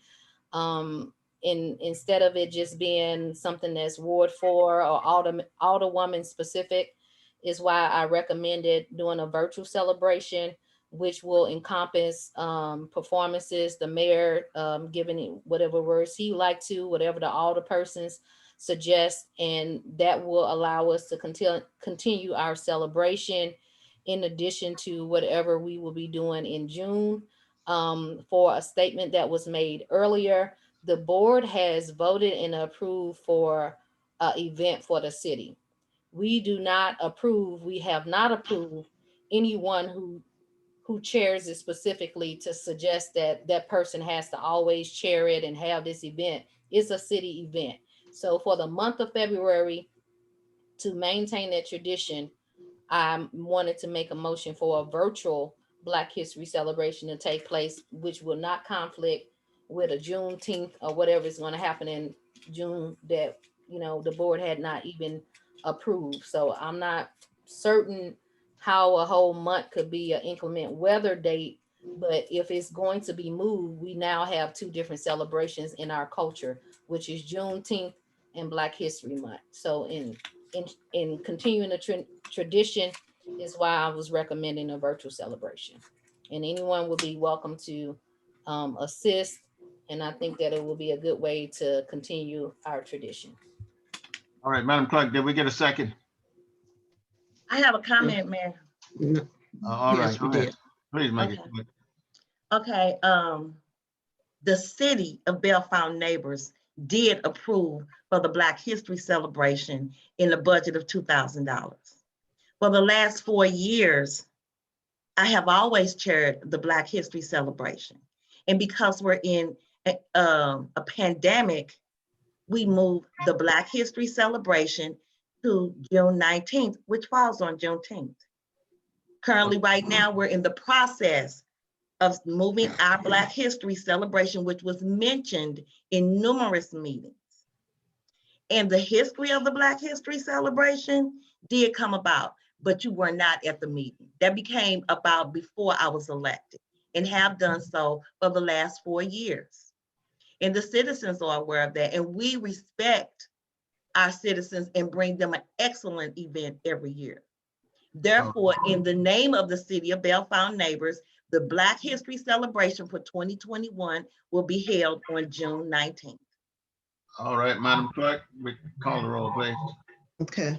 I'm sorry, Mayor. I did not complete my what was on the agenda, so I just need to make a quick Please okay. complete it. Okay. It's getting late.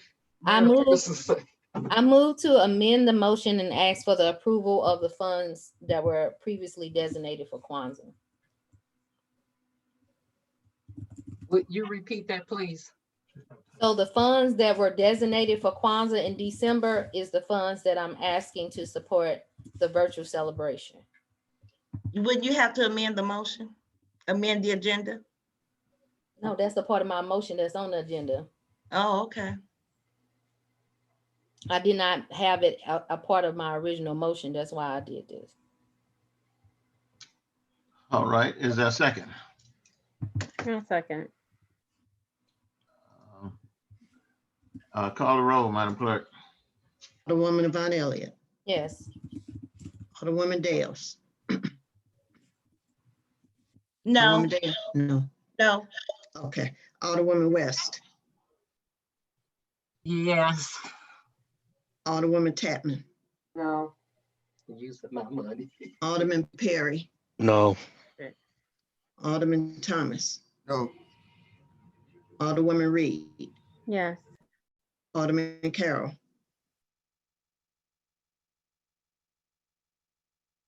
Okay, I didn't get an answer from Carol. Oh, you're muted. He wasn't. Yes. Okay. And we have 1, 2, 3, 4 yes, 1, 2, 3, 4 no, Mayor. All right, is this the time when I vote? Yes, Mayor. I vote no.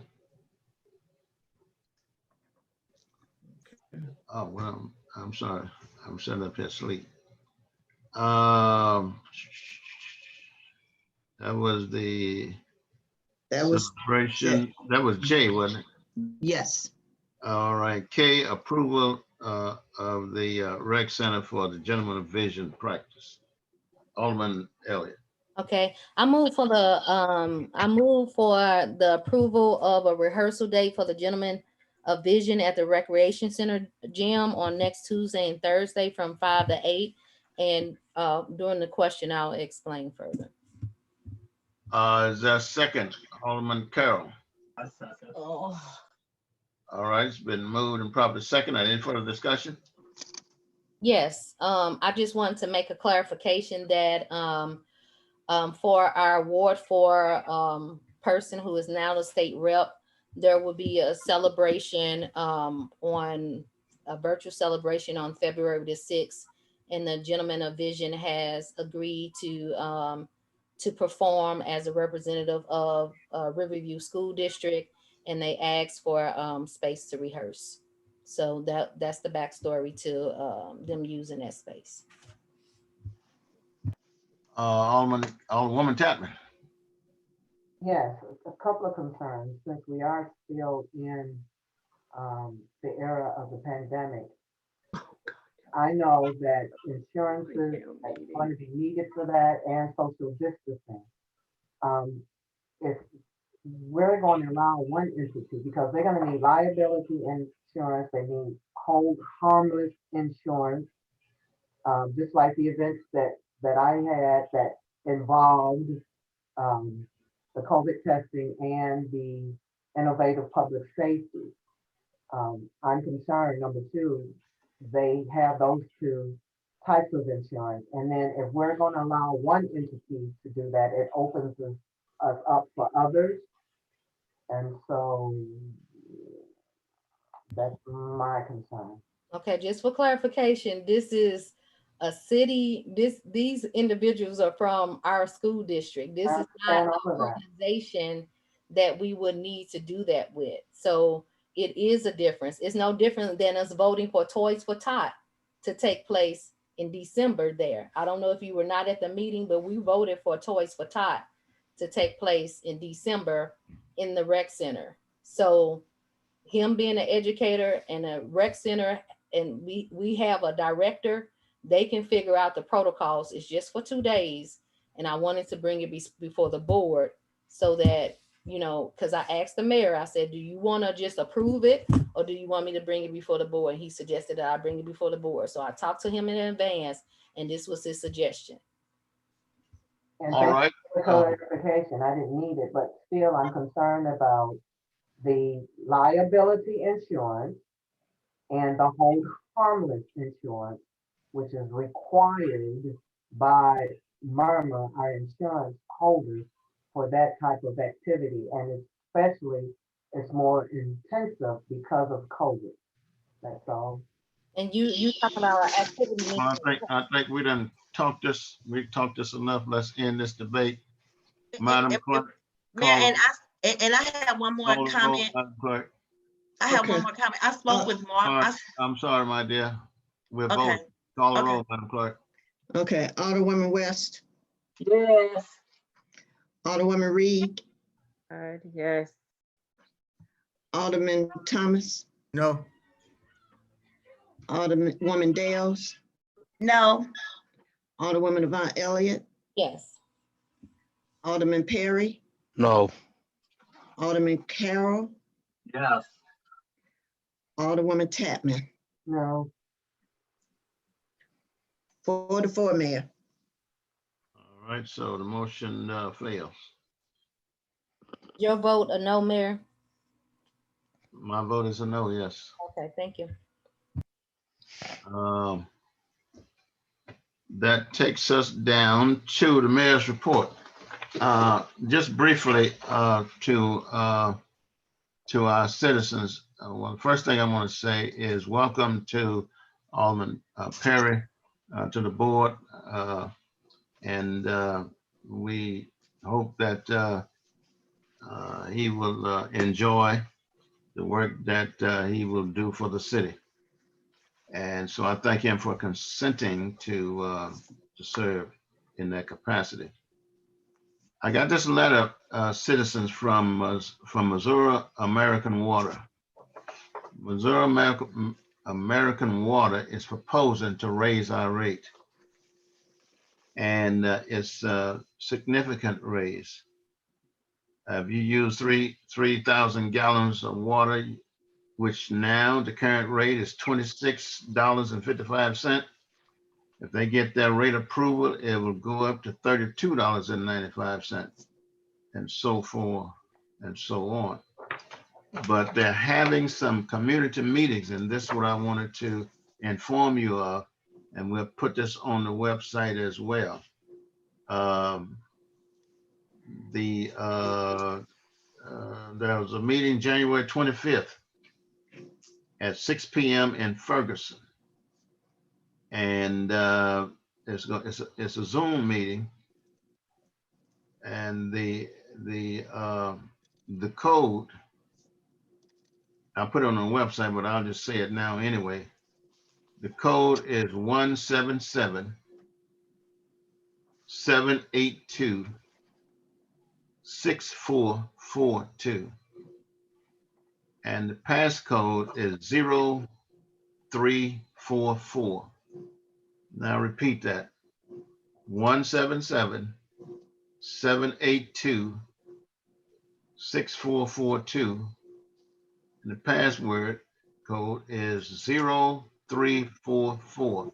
And that means to take place in Ferguson, Missouri on the 25th on a Monday at 6 p.m. And I'll also have this posted on the website. So that is all I have. It'd be good for some of you to get a call them and voice your opinion on this rate hike. Board of Mayor? Alderman report. Yes.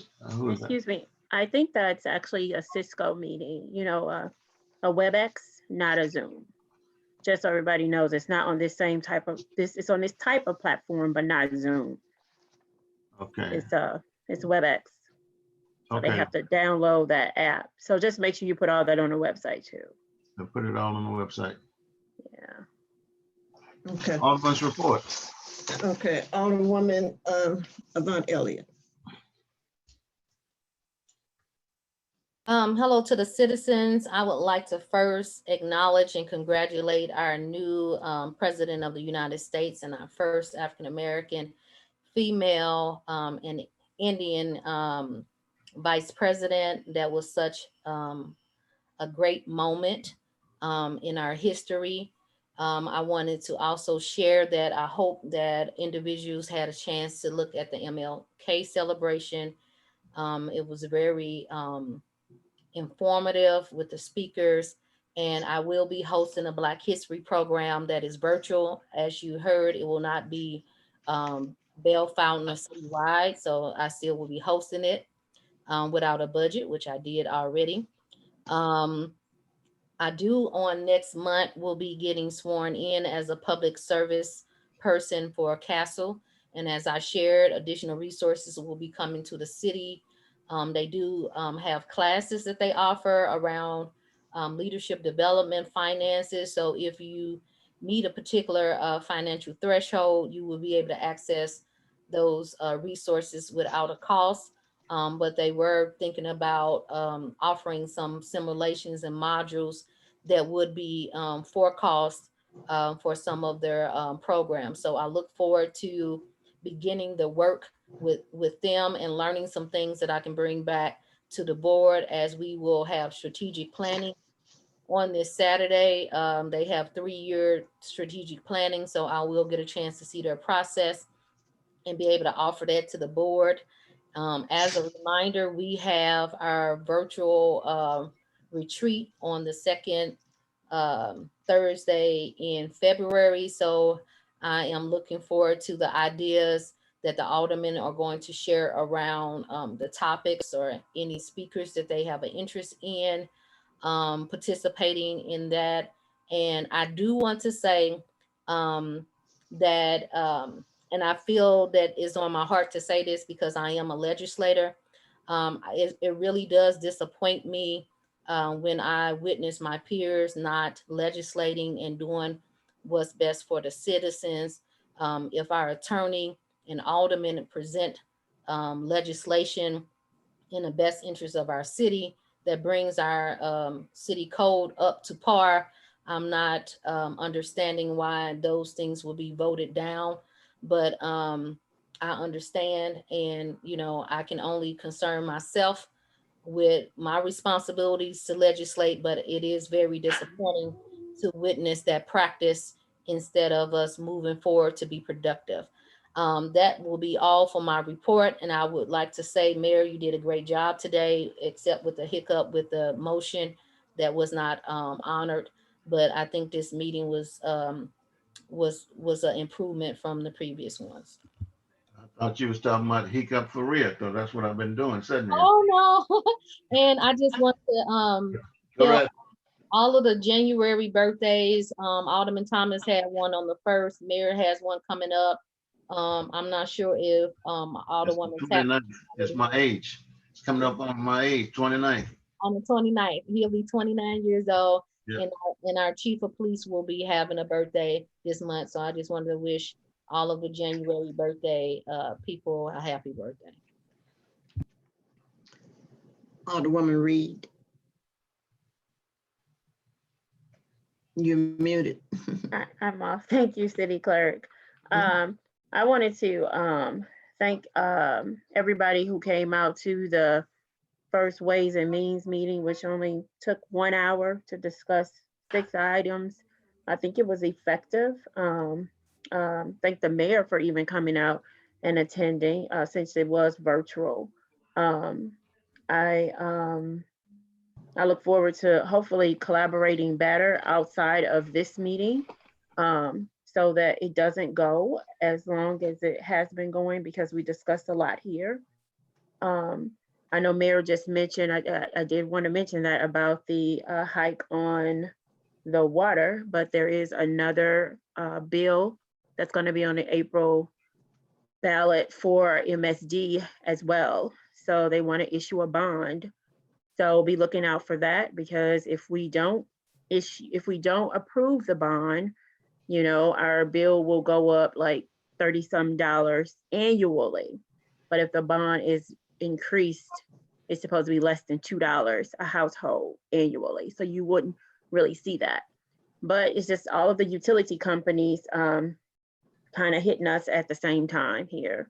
So just look out for that. And it's mainly for their clean water project, which we are benefiting from that now in Bellefonte neighbors. I know, you know, a city engineer talked about the project over here in Coburg and Chambers. But thanks everybody. That's all I have. Okay, Alderwoman Dales.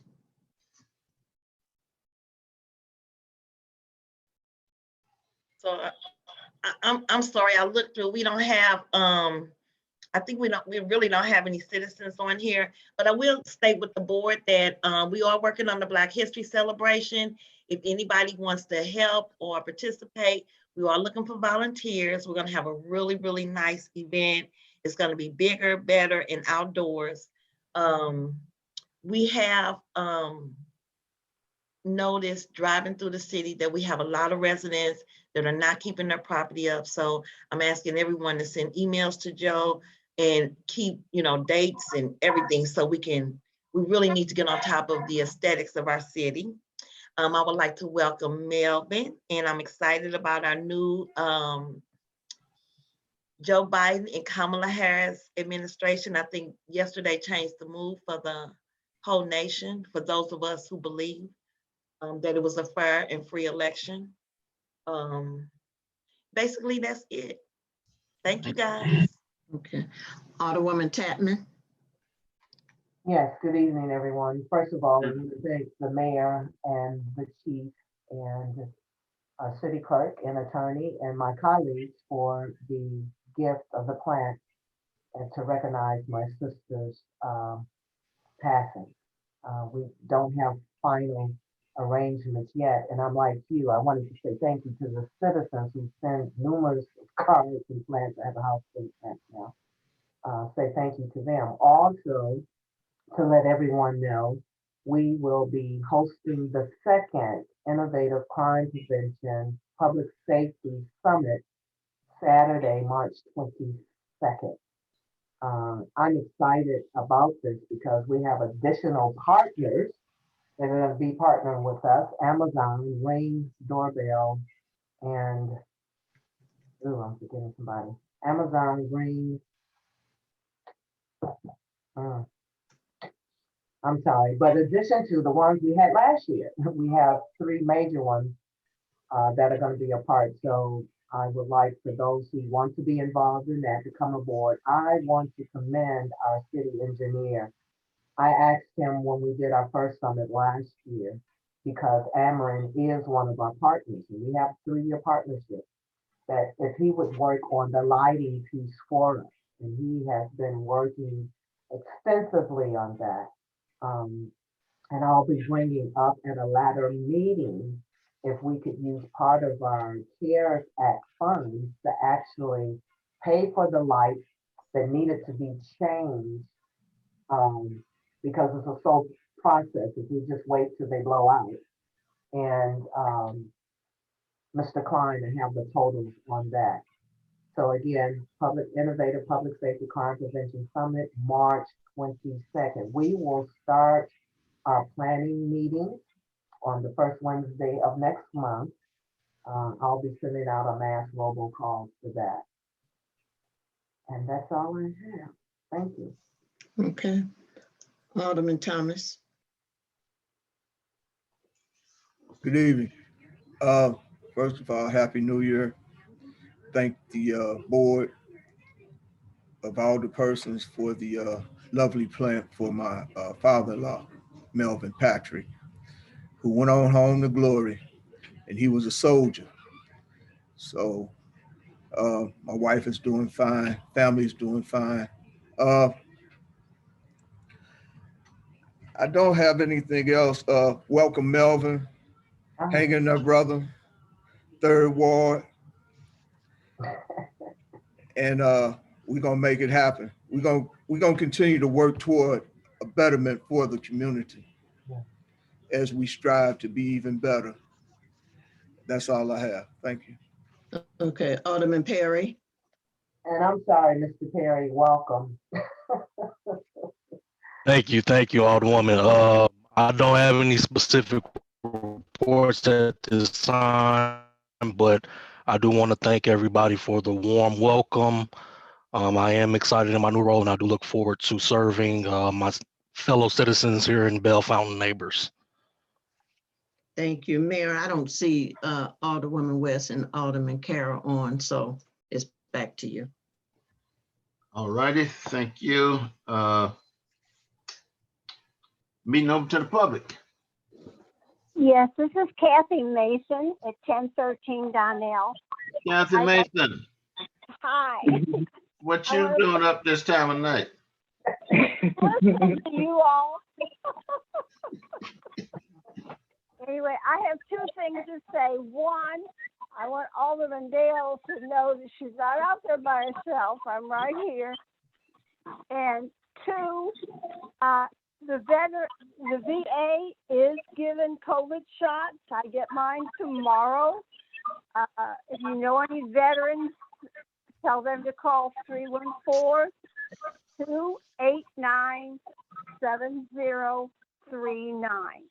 so they can make their appointment. And tell them to keep trying. Don't give up. That's it. Thank you. You're welcome. Yes, sir.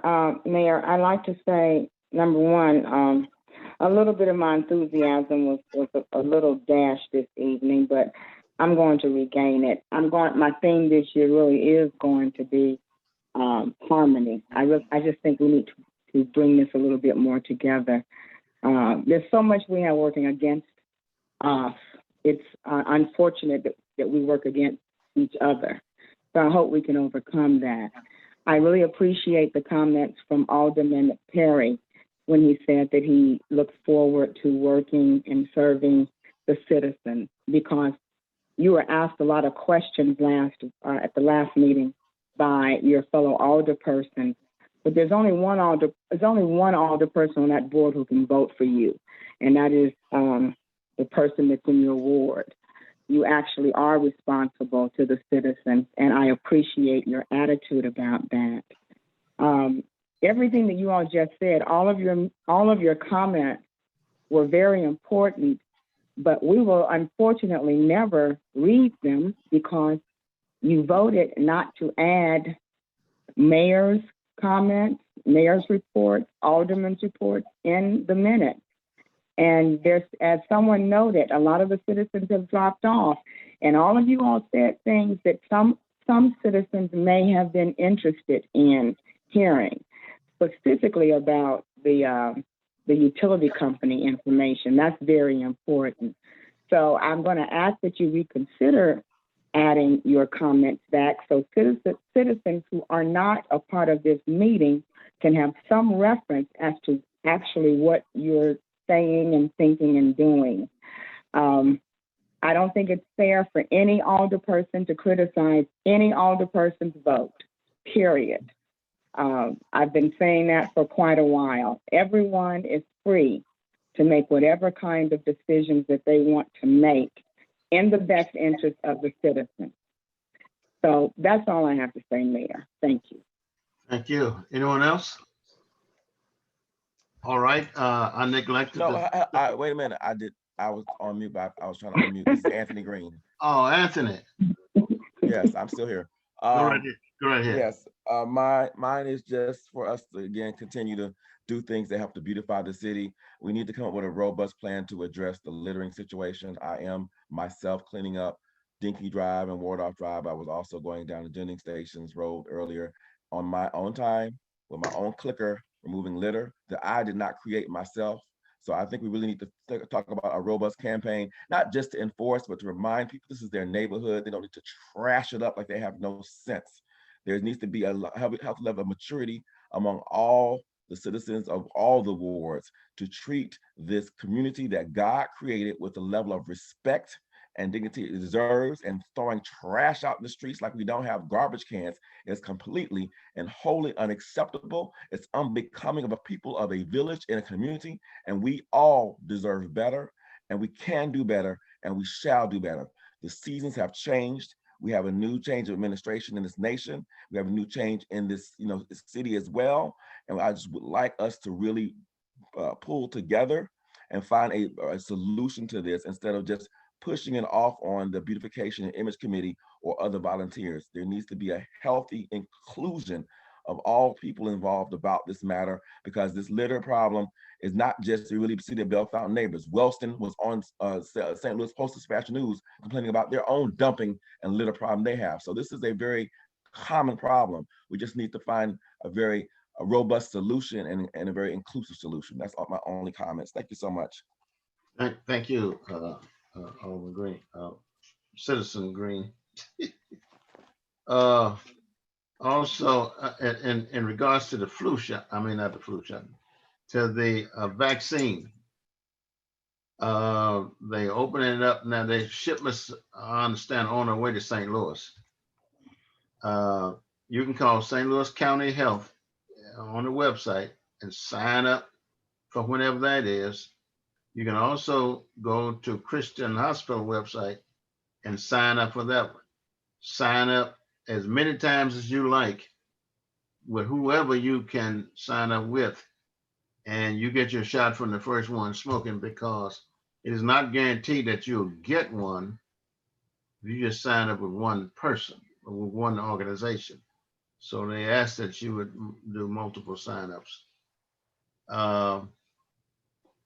And I think that was the last thing I wanted to share with you. I'll entertain a motion now to adjourn. Mayor, I have one other thing. One other thing. You all pushed me past my time tonight. I intended to end this meeting at 9:30, but you all got to talking and you just enjoyed yourself so much until I couldn't bring myself to end the meeting at 9:30. But I may not feel that good next meeting. All right, Alderman. I make a motion. I have my hand up, and I was about go ahead. You're recognized. Mayor, can we do the moment of silence that we put on the agenda, and then I'll do the adjournment? All right, let's do that now. Yeah, man.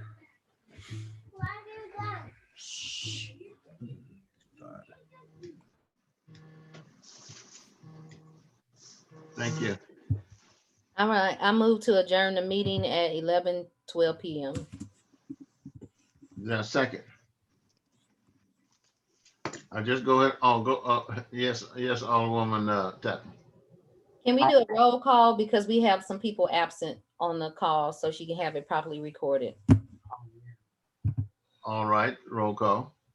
Okay, Tapman, were you second that? Okay, Yes, ma'am. okay. Oh, okay, Alderwoman West is not here. Alderwoman Tapman? Yes, Yes. okay.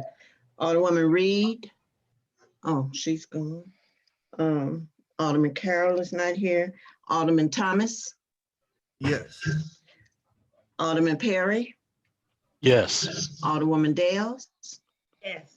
Alderwoman Yvonne Elliott? Yes. Okay. I'm sorry, I break the tie. No. I'm sorry, go right ahead. What'd you say, Mr. Montclair? That was 5-3. No, 5-2. It was just 5. Well, it was just 5-0 because they weren't, All right, then. 3 weren't here. All right, then. I can't break the tie. Nope. All right, y'all have a good night. You too. Bye. Okay, bye, everybody. Good night, all. Good night. Good night. Oh, God.